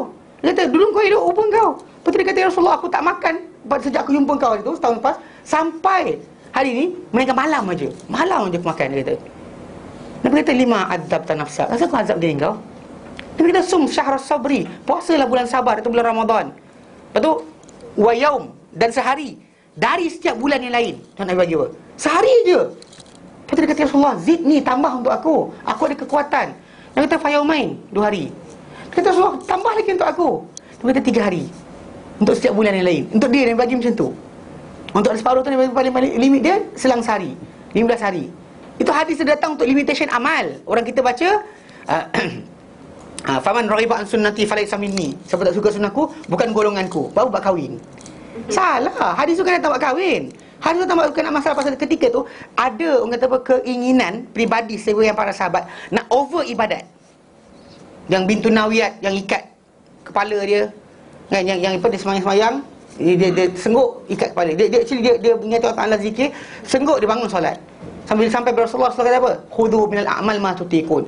Ambillah daripada amal ni apa yang kamu mampu. Apa kamu mampu, itulah kamu ambil. Kerana Allah Taala la yamallu hatta tamallu. Allah Taala takkan jemu dengan kamu sendirilah sekali jemu. Kerana Allah Taala di sisi dia tak ada pencen amal, tahu. Tak ada macam satu hari kita ibadat banyak sangat, Allah Taala kata, "Oh, cukup." Kan, kita anak-anak kita betul kan, kalau contoh cahaya raya kan, tolong kemas ini kemas sekian, kita tengok letihnya dia kesian, udahlah tidur betul. Itu kita. Allah Taala tak macam tu. Kalau Allah Taala takkan jemu dengan kamu, dia akan jemu last sekali, kamu akan stop. Bukan Allah Taala takkan stop. Dia kata setiap kali kamu buat benda, come, bagi lagi. Allah Taala takkan berhenti macam tak kesiannya kau, udah. Tak ada pencen pencen amal tak ada. Tu pasal mati kena beribadat. Okey. Kerana amalan paling disukai di sisi Allah Taala adalah yang paling berterusan sekalipun sedikit. Itu yang Allah Taala paling suka adalah berterusan, bukan sedikit, bukannya banyak. Berterusan walaupun sedikit. Jadi secara asasnya kita kata pemahaman dalil tadi salah, menyebabkan banyak orang salah faham. Dan kita kata itu macam dikata oleh pengarang kita, dia kata benda yang berlaku orang terseleweng ni sama ada menyalahi sunnah ni, sama ada orang tu terlampau berjaga-jaga ataupun apa, berlebihan dan ketaatan. Walaupun begitu, dia kata para imam telah menguatkan untuk mengagungkan nas-nas dan berhenti pada batasan-batasannya. Para ulama, para imam-imam, contoh imam mazhab, imam-imam ahli hadis ke, ahli fiqh ke, tafsir ke, dia orang stop pada batasan apa yang diberikan Rasulullah SAW. Okey. Dan dia kata apa? Mereka dalam perkara berkenaan berada di atas kaedah terhebat dalam tunggalkan ittiba'. Ittiba' Rasul tadi, mengikuti Rasul tadi, pasal Allah sebut Al-Quran kan. Qul in kuntum tuhibbunallah fattabi'uni. Mana Allah Taala kata, wahai Muhammad, kata pada manusia, pada orang ramai, kalau kamu semua cintakan Allah Taala, ikutlah aku. Ikutkan Rasulullah SAW tadi, tunggalkan dia. Jangan Rasulullah dan. Bila dan saja masalah. Ialah kita tahu Rasulullah saya percaya, tapi dan guru saya, wali sekian, guru dan wali saya, dan tok guru saya, dan habis. Kita masukkan orang lain di situ, samakan Rasulullah dengan orang lain, maka masalah. Macam Allah Taala tak boleh diduakan dalam masalah apa? Pengabdian diri hingga penyembahan. Maka Rasulullah dalam ittiba' tak boleh diduakan dia. Kita duakan saja, itu tuan-tuan nampak apa jadi sekarang. Pasal orang kata macam, kita nak kata Rasulullah tak ajar, tapi apa? Tok guru kita kata ada. Selagi sekali kena kehormat tok guru, kita buat juga. Kerana apa? Tok guru kata ada. Sedangkan Rasulullah SAW kata tak ada. Rasulullah ajar lain, kita buat lain. Rasulullah kata rumah yang tak nak jaga rumah jangan dimasuki syaitan, baca Al-Baqarah. Datang kita bantai surah Yasin. Kenapa surah Yasin? Tak tahu. Katanya sekarang, siapa tahu? Tak tahu. Tak siapa ada jawapan. Tapi buat juga. Kenapa? Entah. Orang kata best. Kan? Best kan? Best. Ia disebut oleh Sa'id bin Jubair, itu dengan kata-katanya. Kata apa? Kata-kata Sa'id bin Jubair, telah eloklah siapa-siapa yang berhenti pada apa yang dia dengari. Apa dia dengar, dia stop kat situ je. Dia tak exceed daripada apa yang dia dengar. Cukup. Mana untuk Nabi kata Bismillah, Bismillah. Nabi kata Alhamdulillah, Alhamdulillah. Nabi sebut, apa Nabi sebut, tahap tu je. Cukup. Kadang kata orang tu exit, ada masalah. Sesekali dia buka pintu tadi, kita kata takkan berhenti. Everybody akan datang dengan contoh lain, contoh baru. Dan selawat yang terbaik adalah apa yang Nabi sebut. Kata ada selawat terbaik dalam solat, dan selawat terbaik Nabi ajarkan. Tapi still ada orang kata selawat lagi bagus. Selawat syifa lah, selawat nariyah lah, tafrijiyah lah, selawat fatih lah, selawat macam-macam selawat ada. Betul ada kat itu, saya kata Wisma Yakin kan, kita tengok tu ada buku selawat untuk semua occasion. Selawat minta hujan, selawat sakit perut, semua ada. Saya kata biar benar buku ni. Beli buku tu kecil je macam ni, selawat untuk semua occasion. Saya kata biar benar kan. Habis apa jadi pada Islam ni kan? Apa jadi pada Islam? Sebab kita kata jaga-jaga benda macam ni bahaya. Benda dia opposite. Either melampau dalam bentuk penambahan dalam agama ataupun mengurangkan ibadah pun ada juga. Macam kes yang orang yang anti hadis dan sebagainya, satu benda lain pula. Betul pun degil juga tu. Kan, contoh macam akal lagi pandai. Zaman Nabi macam ni, zaman kita macam ni. Contoh macam kita kata dia di kes dia kata wanita-wanita Islam ni, dia kata tak boleh tutup aurat. Sebenarnya aurat ni tak boleh tutup pasal orang Arab tutup sebab Arab ni nafsu besar. Benar ni ayat ni. Kan Arab ni diorang panas dan sebagainya. Orang Melayu kita beradab, jadi tak apa. Tak apa dedah-dedah pun. Tak, actually benda ni, ayat ni macam ni dipakai dia sebab apa? So tak nak ikut je kerja dia, tak nak ikut. Tak nak ikut perintah Allah Taala. Datangkan kata zaman Nabi dulu tak ada komputer, zaman tak ada sekian, kita moden, kita sekian, kita pandai. Start itu saja, maksudnya kita tinggalkan syariat. Habis. Sama aja kedudukan. Either yang melampau menambah atau melambang apa? Membuang. Sama aja. Okey? Mana kita yang paling betul ada apa? Sampai pada tahap Nabi sabdakan apa? Stop situ. Itu cara betul kita sebagai seorang yang ittiba'. Tunggalkan ittiba' pada Rasulullah SAW. Jangan kita menduakan Rasulullah. Jangan kata Rasulullah dan sekian. Sebut dan sekian je, dan Ustaz Adli ke, dan Ustaz Kariman ke, dan Ustaz apa sekali pun habis. Memang akan rosak. Nanti kita last sekali kita akan jadi macam kan? Takkan kita nak samakan kata-kata manusia yang lain yang masih salah, masih betul, masih korin masih lagi ada. Ramadan kena ikat baik sikitlah. Di masjid ramai orang kan? Ramai orang datang. Tak tahu kenapa. Nak kata bagi gula-gula tak ada juga. Nak kata makanan kat rumah ada sedap lagi makanan. Tapi semua datang masjid. Sebab apa? Sebab korin kena ikat. Satu Nabi kata korin kena ikat kan? Apa? Akan ikat syaitan. Syaitan, the first syaitan yang bahaya untuk kita adalah korin kita. So tu nampak orang baik. Kan dengar azan masjid laju je nak pergi. Kalau tidak biasa dengar macam nantilah, kejap lagi lah, besok lah. Tak payah. Subuh tak payah. Zuhur kan. Lepas tu zuhur dengan azan pula. Zuhur lah, jomlah. Tak apalah, nanti asal lah pula sembahyang jemaah. Apa asal tak? Kan benda macam tu berlaku sebab apa? Korin ada. Bila korin tak ada, tengok. Happy je nak pergi tinggalkan. Nak pergi solat kan. Semua rajin macam semua jadi malaikat. Sebab apa? Korin hilang. Korin hilang. Kau tengok bulan Ramadan, bulan Syawal ni. Start masuk Syawal je, kosong balik masjid. Tapi orang bagi alasan, kosong masjid sebab apa? Orang balik kampung. Taman Karam mana ada kampung sangat. Duduk KL je semua. Kalau ni kampung mana? Kampung mana Terazak. Tak ada kampung KL. Kalau ada kampung jauh kan? Tak ada kampung jauh dah. Semua kampung apa pindah KL. Sebab apa? Anak-anak tak nak balik kampung? Kalau orang tu pernah macam lebih sikit, tapi untuk diri sendiri dia tak ajar orang. Dia actually benda personal orang kata apa preference dalam ibadat. Contohnya zikir tambahan ke, pilih zikir mana dia nak ambil. Zikir banyak Rasulullah SAW ajarkan, lafaz zikir yang diajarkan banyak. Tapi dia ambil salah satu dan dia amalkan salah satu. Tak punya masalah. Macam ada seorang sahabat suka baca qul huwallah aja, tapi tak marah dia. Dan dia tak galakkan orang. Cuma bila orang marah, tak puas hati dengan dia terang pada Nabi, aku suka surah tu sebab dia menceritakan kepada aku sifat Tuhanku. Itu sebab dia. Nabi clarify. Maksudnya benda tu tak masalah. Dan benda tu membaca surah tu Quran turun dari Allah Ta'ala juga. Dan dia taklah buat kerana fadilat. Masyarakat kita buat benda tambahan kerana fadilat. Contoh macam baca surah Al-Waqi'ah. Sebab kaya, barulah semua lupa hafal. Kalau cuba kata akhirat nanti akan dapatkan kebaikan, tak ada hafal pun. Faham tak? Contoh macam kita tahu kan akhirat nanti kita depan Allah Ta'ala nanti tak ada siapa boleh beri pertolongan kepada kita. Tapi Nabi berikan alasan. Nabi kata satu benda antara benda yang boleh menyelamatkan kita. Suratul Baqarah. Al-Quran dia macam ni. Ikut dalam Sahih Muslim tu, dia start dengan Quran. Dia kata apa?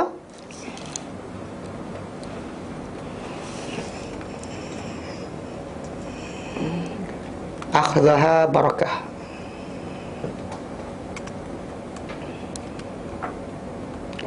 Contohnya lafaz ni. Fa inna akhdaha barakah. Wa tarkuha. Oh, salah. Patutlah. Dia contoh Muslim Okey apa? Okey, dah hadis ni. Daripada Abu Umamah Al-Bahili qala, beliau berkata, sami'tu Rasulullah sallallahu alaihi wasallam Rasulullah sallallahu yaqulu bersabda, Iqra'ul Qur'ana, bacalah Quran, menghafallah Quran, bacalah Quran, hafallah Quran. Sedia. Fa innahu ya'ti yaumil qiyamati syafi'an li ashabih. Kerana dia akan datang pada kiamat nanti sebagai pemberi syafaat bagi orang yang menghafalnya. Wa qra'uz Zahrawain, hafallah, bacalah Az-Zahrawain, itu dua surah yang bersinar, bernomor 8, itu Al-Baqarah dan Suratul Imran.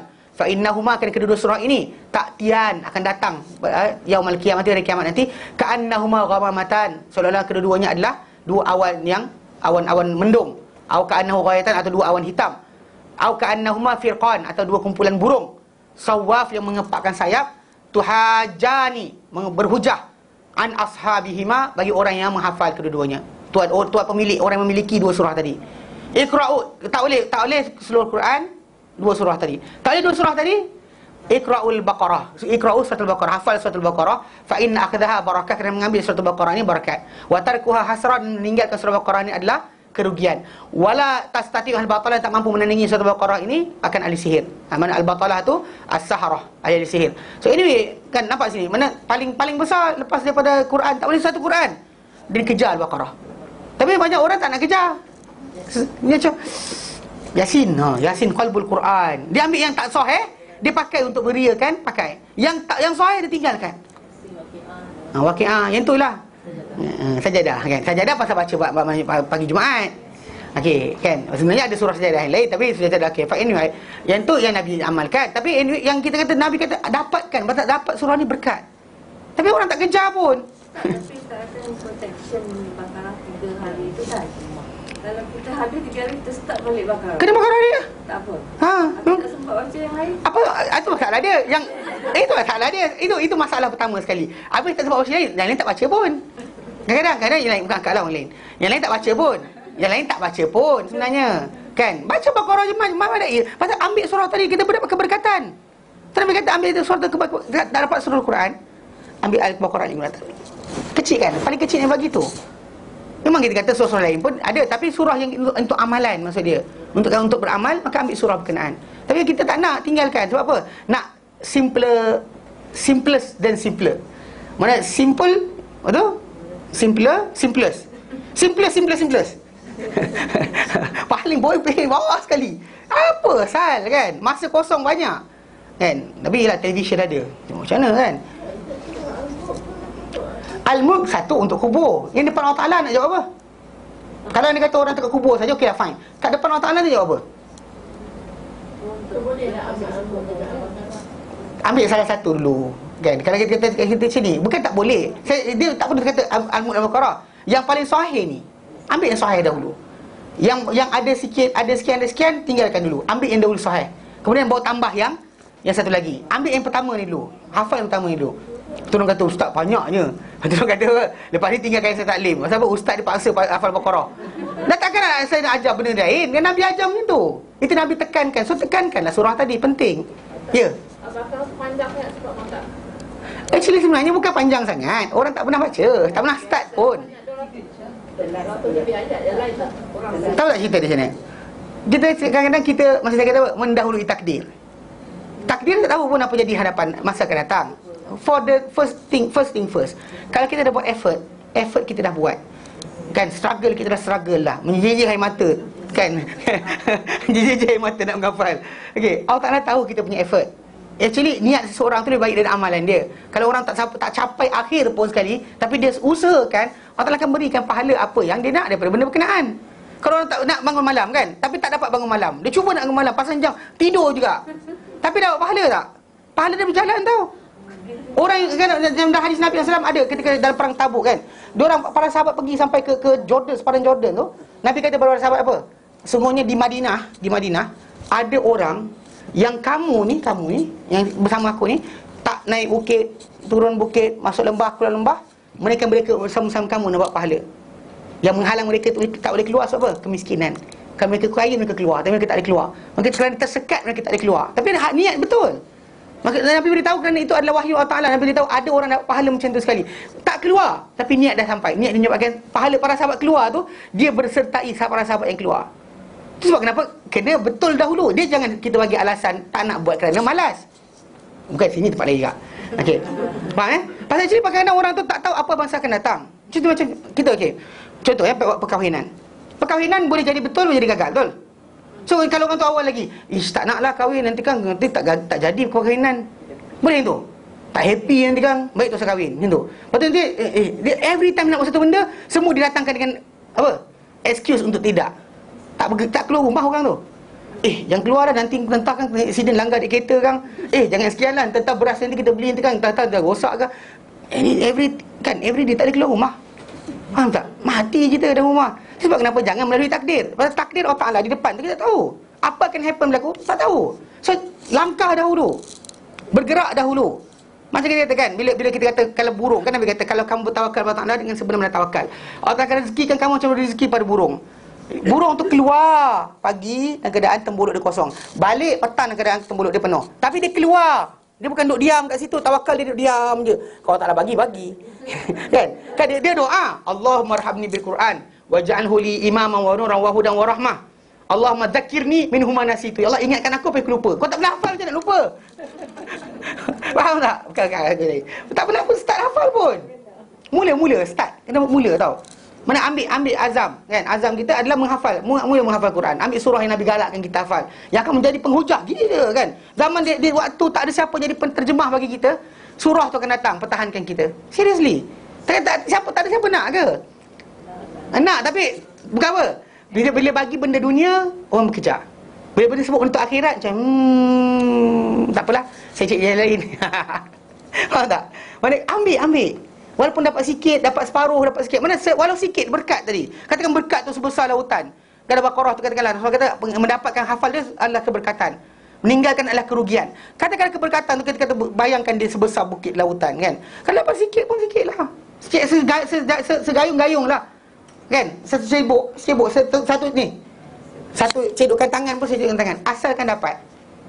Walau sedikit sekalipun. Ni kita tak pernah start pun. Kadang orang kita ni mana-mana kita kata apa? Malu sebelum masuk. Kan malu sebelum sampai takdir. Takdir tak sampai lagi, kita dah putuskan, saya takkan boleh. Maksudnya kita yang putus. Allah Ta'ala tak kata tidak. Kita tahu depan ni kita akan dapat apa. Allah kata dalam Quran surah Luqman ayat terakhir, wa ma tadri nafsum madza taksibu ghada. Dan tak tahu satu nyawa tadi apa dapat esok. Kan rupanya dah hafal, boleh hafal. Rupanya kalau dia mula lama dah. Kalau tahu lama dah mula. Macam orang yang kakak-kakak kita habis surah apa Al-Mulk, surah apa Juz Ammah baru ni kan. Ada beberapa orang. Dia kata apa? Kalau tahu lama dah buat. Kalau tahu lama dah buat. Dia kata dia dulu tak sangka boleh buat, tapi akhirnya habis juga. Kan? Maksud dia tak tahu. Yang Baqarah ni lebih afdal. Ya, memang Baqarah paling afdal. Pasal apa ni afdal. Tapi bila kita kata untuk akidah dan sebagainya, memang surah belakang tu untuk pembelajaran, surah belakang lebih baik. Tapi kan dia kata surah yang awal Al-Baqarah dalam dia ada semua hukum. Cuma masalahnya sebelum bina iman kan. Tapi Al-Baqarah ni Nabi berikan spesifik. Di dalamnya ada ni. Bahkan dalam Rasulullah SAW dahulu, para sahabat, siapa yang jadi ketua, Nabi dengar dia hafal Al-Baqarah, Nabi letak dia ketua walaupun dia paling muda. Pasal itu kelebihan surah Al-Baqarah ni. Dia dalam surah Al-Quran yang banyak, ada orang yang dipanggil, tak ada orang dipanggil nama surah orang hafal Yasin, tak ada. Orang hafal surah Al-Baqarah dia ada. Bahkan ada panji peperangan dahulu ketika perang lawan orang-orang yang apa, syiar, ketika orang-orang lawan dengan orang yang lawan orang murtad dan sebagainya, syiar mereka adalah wahai orang-orang surah Al-Baqarah, wahai ya ashab surah Al-Baqarah. Macam tu sekali besarnya. Tapi kita tak maksud di sini, apa Nabi galakkan kadang kita tinggal, apa orang lain galak kita buat. Itu cerita dia. Faham tak? Mana kita kejar yang kadang-kadang tak pasti pun, kita sibuk yang tu. Dan saya cakap ni pasal apa? Memang tuan-tuan dengar, orang suka tawasul dengan Nabi SAW. Dia tengok seorang, dia tengok yang ramai. Yang ramai yang Umar buat, Abu Bakar buat, Osman buat, Ali buat, tak tengok. Dia tengok seorang je. Ada kisah seorang lelaki jumpa Rasulullah, dia sakit mata, kemudian Nabi suruh dia baca doa sekian, baca dengan atas nama Nabi SAW, maka diberikan penyembuhan. Dia tak tengok yang lain, dia tak tengok yang lain, dia tengok seorang tu je. Salah, itu salah cara dia. Kita nak beramal, kita amal dengan yang ramai, bukan amal dengan yang seorang. Lebih lagi para sahabat yang diberitakan syurga mereka tak buat benda tu, kita tinggalkanlah. Itu cara dia. Sebab itu kita kata syurga Allah Ta'ala tu dicapai dengan pemahaman yang betul, melalui cara para sahabat yang ke depan tu. Yang kita kata macam, tapi ini pun boleh. Itu maksudnya kita nak ambil level rendah sekali. Kenapa? Nak syurga tertinggi, tapi ambil level paling rendah. Kan? Kita nak naik kan, nak sekian, tapi nak benda paling tinggi tapi buat kerja paling rendah. Tak boleh lah. Kan? Betul tak? Okey, faham Okey. Yang Al-Mulk dengan Al-Baqarah tu, kalau buat dapat seminggu kan. Macam ni tak? Satu benda. Kalau kata akak kena soal jawab kubur, kena himpit dan sebagainya. Okey. Actually, bila orang tu dah katakan akak kena ni, depan yang paling bahaya, paling teruk sekali, dalam kubur tu teruk dah kak. Orang dalam kubur tu nanti, kalau dia kata dia nampak ada lubang ke neraka, lubang syurga, diorang lebih takut apa yang akan datang. Pasal dalam kubur tu tak besar lagi. Dia tak sebesar apa akhirat. Sebab apa? Orang yang dah kena impit ni, dah kena impit dan sebagainya dalam kubur nanti, yang nampak lubang ke neraka, tempat di neraka, dia kata apa? Ya Allah, janganlah jadikan kiamat berlaku. Yang the other one, yang nampak syurga tempat dia akan kembali, dalam tu luas dah, seronok dah, happy dah. Dia kata apa? Ya Allah, cepatkanlah kiamat. Menunjukkan benda tu sekejap je. Pasal bagi mereka benda tu untuk sementara. Pasal dia akan berhenti. Mana ada kubur. Tapi yang depan Allah Ta'ala ketika apa? Ketika berhadapan Allah Ta'ala tu, itu tak ada berhenti kak. Yang tu lagi dahsyat. So kejar salah satu dahulu. Kalau dia kata nak Al-Mulk sekejap je. Al-Mulk sekejap sebab tak ada benda. Pendek je. Berapa muka setengah, satu muka lebih. Cover dua-dua lah. Al-Baqarah boleh cover dua-dua sekali. Ambil Al-Baqarah dulu. Pasal dia kata fa inna akhdaha barakah. Ambil surah Al-Baqarah ni berkat. Wa tarkuha hasarah, tinggalkan surah Al-Baqarah ni adalah kerugian. Maksudnya kita sibuk. Pasal banyak orang dia suka buat amalan yang untung dunia. Yang itu ada untuk akhirat kan, untuk azab kubur. Tapi tak usah bandingkan lagi pasal dia lagi dahsyat. Yang ini depan Allah Ta'ala di akhirat nanti. Ambil yang ni dahulu. Yang tak tahu siapa masalah sekarang ni kan kata akad ambil Al-Baqarah. Al-Baqarah kan tunggu juga. Pasal dalam hadis Nabi SAW ada datang berkenaan dengan semua surah-surah orang tu hafal Quran. Surah tu akan temankan dia dalam kubur nanti. Antara yang meneman dia adalah surah Al-Baqarah. Dan surah Al-Baqarah paling akhir meninggalkan seorang. Dalam macam diceritakan oleh Abu Darda, disebut dalam riwayat yang datang, Abu Darda menyatakan bahawa bila ada kisah seorang lelaki ni dia bunuh jiran dia. Dia serang jiran dia bunuh mati. Lepas tu dia telah dihukum bunuh. Bila dia masuk dalam kubur, maka semua surah yang dia hafal tinggalkan dia. Except 2 surah. Itu apa? Al-Baqarah, Imran, tunggu seminggu. Lepas tu Al-Imran lepas seminggu lari, tinggalkan. Al-Baqarah tak nak tinggalkan dia. Tunggu lagi. Sehingga Allah Ta'ala kata pada surah Al-Baqarah apa Ulalu baidal qaula ladayya, tidak tukar ganti padaku sebarang perintah. Mana apa aku dah tentukan siapa buat salah kena, engkau tak ditunggu dah. So keluar tinggalkan. Akhirnya keluar tapi lepas 2 minggu. Maksudnya menunjukkan surah terakhir tinggalkan dia adalah surah Al-Baqarah. Yang akan tinggalkan dia surah Al-Baqarah last sekali. Mana surah lain yang akan tinggalkan dia awal lagi. Termasuk Al-Mulk dan sebagainya. Tapi faham tak? Bila hadis tadi itu kisah kita kena faham bahawa Al-Baqarah ni dia meluasi semua sekali. Ambil, cuba walau sikit sekalipun.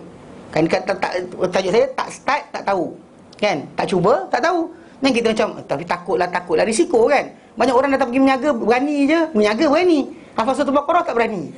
Kenapa? Kan menyaga keluar duit kan untuk modal kan, masuk campak situ kan. Duit kalau berhutang tu ada orang jumpa kawan saya. Dia pergi pinjaman 3 juta untuk buka. Saya kata, banyaknya kau minta pinjaman. Kan dia buat syarikat dan sebagainya. Saya kata, beraninya. Soalannya berani kan. Tapi kenapa tak berani hafal surah Al-Baqarah? Kan, you can take the risk untuk duit. Boleh ambil risiko macam tu. Tapi tak berani untuk ambil risiko untuk menghafal Quran. Pelik je. Nak menghafal tu mesti dalam apa keadaan boleh. Tapi yang Quran untuk orang yang suci tu itu tak, bukan macam tu. Tak. Ketika pembelajaran para ulama open. Untuk pembelajaran open. Tapi dah open pun tak start juga. Kan waktu ni kan tempat lain. Saya dengar, setahu saya kan fatwa di sini keluar oleh ustaz yang sebelum saya datang. Mana keluarkan fatwa bahawa kenaan pegang Quran dan sebagainya ketika haid dan sebagainya boleh. Baca Quran pun boleh. Tapi yang buat tak ramai pun. Tak buat pun tu masalah dia kan. Boleh.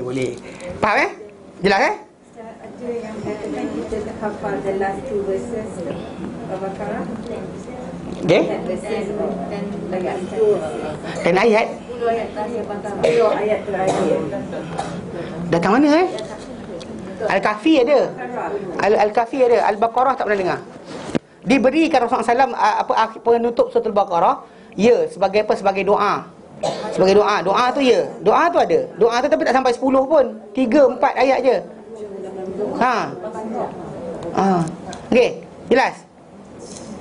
Kata boring dengan ustaz ni. Datang mengajar marah. Okey. Bukan marah, ni bagi tahu. Okey. Faham Maksudnya seorang tu benar stop at the level Rasul terangkan. Itu paling terbaik. Tak ada lebih baik dari itu. Pasal Nabi SAW takkan ajar kita benda paling rendah. Dia ajar kita untuk paling selamat. Okey. Telah berkata Sufyan Ats-Tsauri, jika engkau mampu untuk tidak menggaru kepala, melainkan dengan dalil asar. Kena ada dalil daripada Nabi SAW, maka lakukanlah. Mana kalau sekiranya kamu nak garu macam ni atau macam ni, which is the way. Kalau kamu nak garu pun kena cari dalil, buat.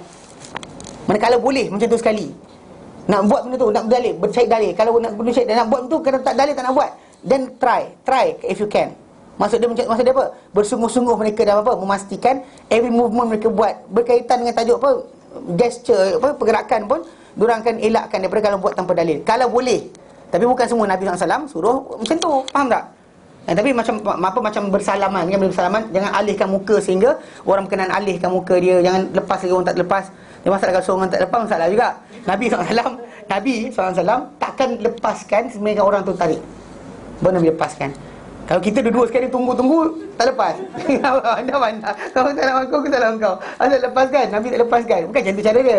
Mana actually tak apa lah. Dia ada benda-benda tertentu yang kita kata Nabi punya cara. Manis muka tu lah dah cukup penting. Kan? Ni kadang-kadang salah orang manis, muka tak manis. Yelah memanglah kita ada masalah.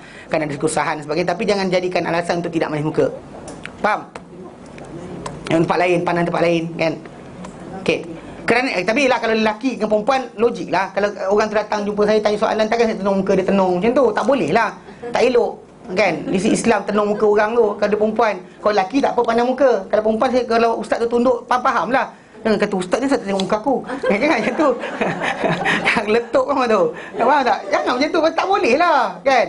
Ada restriction dia. Itu yang kita kata dengan perempuan kita sebaik-baiknya kita tundukkan. Kalau dia kata macam ni umum saya pandai tudung ke pandai kepala, tuan bukan tahu sepandai apa. Okey, tapi kalau kita depan kan dah ada orang dia kata ustaz ni tak tengok muka orang. Dia kata ni tak suka ke tengok muka kita kan. Habis bedak pakai dah. Kan? Bukan masalah tu. Tak boleh kan. Elakkanlah. Okay, itu kita kata ada benda tu. Kalau dia kata yang lain sila buat. Kerana ini Imam Bukhari telah berkata, para imam selepas Nabi SAW meminta pandangan orang yang dipercayai di kalangan ahli ilmu dalam perkara-perkara yang diharuskan. Okey, untuk mereka ambil apa yang mudah di antaranya. Maksudnya para imam di kalangan para ulama apa imam Bukhari, imam ahli fiqh contohnya, ahli tafsir ataupun ulama yang keluarkan fatwa. Dia akan bertanya dengan orang yang mungkin luar daripada bidang syariat. Contoh doktor ke, engineer ke, apa orang-orang yang pakar berkenaan dengan perubatan dan sebagainya. Dia akan tanya orang tu pertanian ke, dia tanya orang tu punya pendapat pada perkara yang diharuskan. Benda yang boleh ditanya, dia tanya. Untuk supaya dia dapat pilih manakah jawapan yang terbaik untuk diberikan kepada penyelesaian bagi orang tertentu. Okey, jadi kita tanya. Mana kalau ustaz tanya doktor tak ada masalah tentang penyakit dan sebagainya, tanya. Maksud dia benda tu boleh. Okey, tapi apabila diletakkan saya kitab dan sunnah, mereka tak akan melangkau kepada yang lain. Kerana apa? Mencontohi Nabi sallallahu alaihi wasallam. Mereka tak akan pergi tempat lain. Tak ada macam Nabi makan sini, saya tanya pula ada kesihatan kata apa? Tak stop dulu. Macam Nabi SAW kan, jilat bekas makanan bukan jilat gitu. Jilatkan bekas makanan pemakan, Nabi akan makan habiskan. Kita tak boleh kan. Beli ayam, kemudian doktor kata apa? Doktor kata kulit kolesterol, tolak tepi. Lepas tu ini tolak tepi. Kita baca bismillah, tapi makanan kita makan mana yang ada berkat kita tak tahu. Nabi akan habiskan semua sekali. Datang kita ni tinggal air tak suka, itu greasy. Menyampah betul kan, greasy lah apa lah kan, perut buncit juga kan, makan je lah sibuk betul kan. Dah macam bismillah dah. Kalau tak awal-awal lagi pastikan makanan kita tak ada macam tu kan, tak ada awal-awal pilih benda tak ada. Okey, tapi kalau dah ada dalam pinggan kita, makan habis. Orang kata macam, tapi kalau ikut etika pemakanan kerajaan dengannya tak boleh. Apa hal lantakkannya? Tapi payah angkatlah pakai gigit lah. Masalah Nabi gigit, kita gigit lah. Tapi lagi kan, etika pemakanan ikut apa-apa doktor buat sebagainya. Kalau anda kata benda sebut, contoh macam tadi kita baca bismillah, habiskan kan. Macam beria, ini tolak tepi, bismillah, berkat tu duduk dekat kulit tadi. Mana cakap ni? Makan, patutlah hafal Quran tak dekat-dekat. Actually sebenarnya penting tau. Nabi SAW bila para sahabat kan, Nabi jilat-jilat benda tu kan, Nabi kata apa? Kalau tak tahu di suapan manakah ada keberkatan. Kalau kita makan nasi lagi bersepah, lagi banyak. Biji mana yang ada berkat kita tahu. Dan berkat tadi tu yang memulihkan kita hafal Quran, mudahkan kita buat ibadat rajin sikit, mudahkan kita hilang penyakit dan sebagainya. Itu yang dia. Yang itu kita buang beria tu, tolak ini tolak itu. Kan zaman sekarang makin tolak makin kena kanser, betul? Betul tak? Makin tolak makin tolak, macam benda tolak. Orang dulu melantak habis kau tak ada masalah pun. Kita ni makan ini tolak, betul? Makin sakit. Pelik tak? Kenapa apa berkat tu bismillah, kita baca bismillah, habiskan. Ajar anak-anak kita makan macam tu, makan licin. Ni makan tinggal lagi. Oh, I don't like it mama, dia kata. Kurang ajar, pukul tu kan. Kita ajar sangat, ajar macam tu. Jadi last sekali dia attitude tau, makan kena habis. Pasal kita tahu ada suapan manakah ada apa keberkatan. Tu Nabi bagi tahu. Tu dalam perkara ni para ulama tak melangkau pada ahli kesihatan untuk dapatkan fatwa. Sebab apa? Sebab Nabi dah keluarkan hadis kan. Jangan langkah. Kita langkah saja kita ada masalah. Pada para ulama, para imam dahulu dia tidak akan langkah pada yang lain. Dia akan sebut benda tu pada apa? Pada apa yang Nabi sebut saja. Apa yang Nabi sebut, dia stop situ. Kalau kata Nabi kata macam tu, jangan melangkau. Kalau kita langkau saja, dan ada masalah. Pasal kita itibak Rasul, kena mencontohi Rasulullah sallallahu alaihi wasallam. Baik, berhenti sini kot. Imam Ahmad, stop situ. Baik, ada soalan? Pakai kupu? Pasal kubur. Kubur, ha. Sana ada pandai untuk ada dah adik-adik nak bagi wangi kubur, dia bawa daun pandan betulkan dengan bunga. Itu sebenarnya bukan amalan kita. Orang Syiah buat yang tu. Kalau akak tengok orang Syiah, satu dokumen tadi saya tengok berkenaan dengan apa Iran, ada seorang wartawan ni pergi. Lepas tu orang tu dia pergi kat kubur, dia bawa daun lah, bunga dan sebagainya. Kita tak ada taburkan bunga. Yalah, kita baca dalam lagu-lagu ada taburkan bunga di atas kuburku kan. Kan, pusaraku. Okey, itu dalam lagu-lagu. Dalam hadis Nabi Nabi tak ajar. Benda berkenaan itu bukan adat resam umat Islam sebenarnya. Memang bukan bersakat bid'ah. Benda tadi kita mencontohi golongan bukan Islam. Man tasyabaha biqaumin fa minhum. Maksudnya menyerupai satu kaum, maka dia ada golongan mereka. Kalau kita nak bersihkan je lah kubur tadi. Jangan bagi ada lalang dan sebagainya. Silakan buatlah, tak ada masalah. Tapi kalau hias sampai boleh tidur, boleh letak tilam tu ngampau-lampau lah. Ada wangi ke rasa macam best wangi. Apa salah kau? Itu macam kelentong pula. Kenapa takut ke apa? Kalau dia kata betul wangi, tak payah kita letak pun dia wangi. Adakah kita nak camouflage bila kita letak minyak wangi? Orang kata, kubur orang tu macam wali je. Kenapa macam tu? Itu kita kelentong. Baik, biarkan macam tu. Dia atas tabi'i dia. Pasal sebenarnya benda tak boleh kesan apa-apa. Bukan bila kita simbah benda tu tadi macam malaikat kan hadir. Tak. Tak ada. Pasal kawasan berkenaan bukan kawasan ibadat. Kawasan kubur bukan tempat ibadat. Tu je. Secara tak langsung ia adalah tempat di mana kita mengiktibar. Hari ni orang mati, besok kita akan masuk pula. Hari ni ada orang ziarah kubur kita, kita ziarah kubur orang. Besok kita mati, siapa ziarah kubur kita agak-agak? Ada ni kita doa, orang mati ada doakan, kita siapa nak doakan? Ingat macam tu lah. Bukannya untuk kita datang buat benda macam pesta, menghias lah. Kalau ada hamba tadi dia kata apa salah kita bersihkan rumah kita, bersihkan macam bersih, jadi kubur pun nampak bersih. Bersih bukan letak minyak wangi. Itu dia saya kata bersihkanlah daripada lalang, daripada sekian. Apa hal kan? Baik letak tu suruh minyak wangi kan. Urut juga. Tak ada. Itu bukan cara, bukan amalan umat Islam asalnya. Mewangi-wangi kubur bukan amalan umat Islam. Okay? Bukan amalan Islam. Kalau dia kata amalan orang Hindu dan dengan sekian, yes ada. Dia pakai stanggi dan sebagainya dekat kubur. Diorang ada, kita tak ada. Orang tanam dia tak apa ni kubur juga, dia tanam terus pandai. ya dah, itu cara dia lah. Cuma itu dia kilas sikit. Itu dia trik panggil. Trik je lah. Tanam daun pandan. Tapi daun pandan dia bukan boleh hidup tu, kena banyak air. Kalau tak jaga dia mati. Tahu, tapi dia mati. Tu pakai tu aja orang mati. Memanglah. Itu masalah dia. Tak payah. Ni pokok. Kita kata wangi tak wangi dan sebagainya, ditanam tadi untuk apa? Tu soalan. Kan? Tak ada ni. Jangan menyerupai orang bukan Islam tu je. Jangan menyerupai orang bukan Islam. Tak payah apa-apa lah ya. Relax lah. Habis kubur sahabat Nabi tak ada benda, tak ada siapa, tak ada berkat, tak ada keselamatan untuk mereka. Tak ada orang susah nak terima tu. Ha? Orang-orang susah nak terima. Betul lah, betul sebab kita kata sahabat Nabi tak pandai lagi, kita lagi pandai. Itu cerita dia. Macam Ustaz kata pasal buku-buku yang berjual kan, macam kata kami yang baru nak belajar mesti banyak belajar. Benda-benda macam tu jadi macam benda tu agak mengajukan. Ya. Yang boleh yang mana tak boleh, mana Ya. Ya. so masalah kita nak Ini sekarang ni akak belajar. Kita belajar sekarang ni kan. Bila saya terang pada akak, kita start dengan tajuk pertama mengagungkan nas. Lepas ni kita masuk berkenaan dengan pastikan kesahihan nas. Kemudian kita akan belajar berkenaan cara memahami nas, betul faham. Di situ kita akan nampak step by step. Ini sebab kita belajar ilmu ni supaya orang jangan sampai tertipu lagi. Cerita dia. yang pasal surah Al-Baqarah sebelum ni kalau macam saya kita baca surah Yasin, kita rasa tenang. Lepas tu Yasin hanya 83 ayat. Jadi kita rasa okey, aku dah habis baca. Macam surah Al-Baqarah kan dia panjang. Lepas dah tenang tinggal baca, tak baca dah. Tidaklah, kita tak baca lagi. Biasa kami memang akan baca kan. Tapi bila keadaan Cuba kita belajar. Bila minta pengaduan pada Allah Ta'ala, cakap direct. Banyak orang di kalangan kita, masyarakat kita tak reti nak cakap direct pada Allah Ta'ala. Mana Allah Ta'ala ni mendengar. Dia dengar kita cakap apa. Dia tahu kita bahasa apa sekalipun. Belajar let go dengan bahasa Melayu. Tak boleh ke? Kenapa mesti ada ritual? You know? terpaksa. Tunggu, tu saya kata mengadu dengan cara apa macam Nabi SAW sepertiga akhir malam. Bangun sepertiga akhir malam. Dia ketika akhir malam bangun solat 2 rakaat kerana Allah Taala, kemudian mengadulah. Minta Allah Taala apa kita nak. Lepas solat tu sini kerana Allah Taala. Jadi secara tak langsung kita tinggal sunnah Nabi SAW.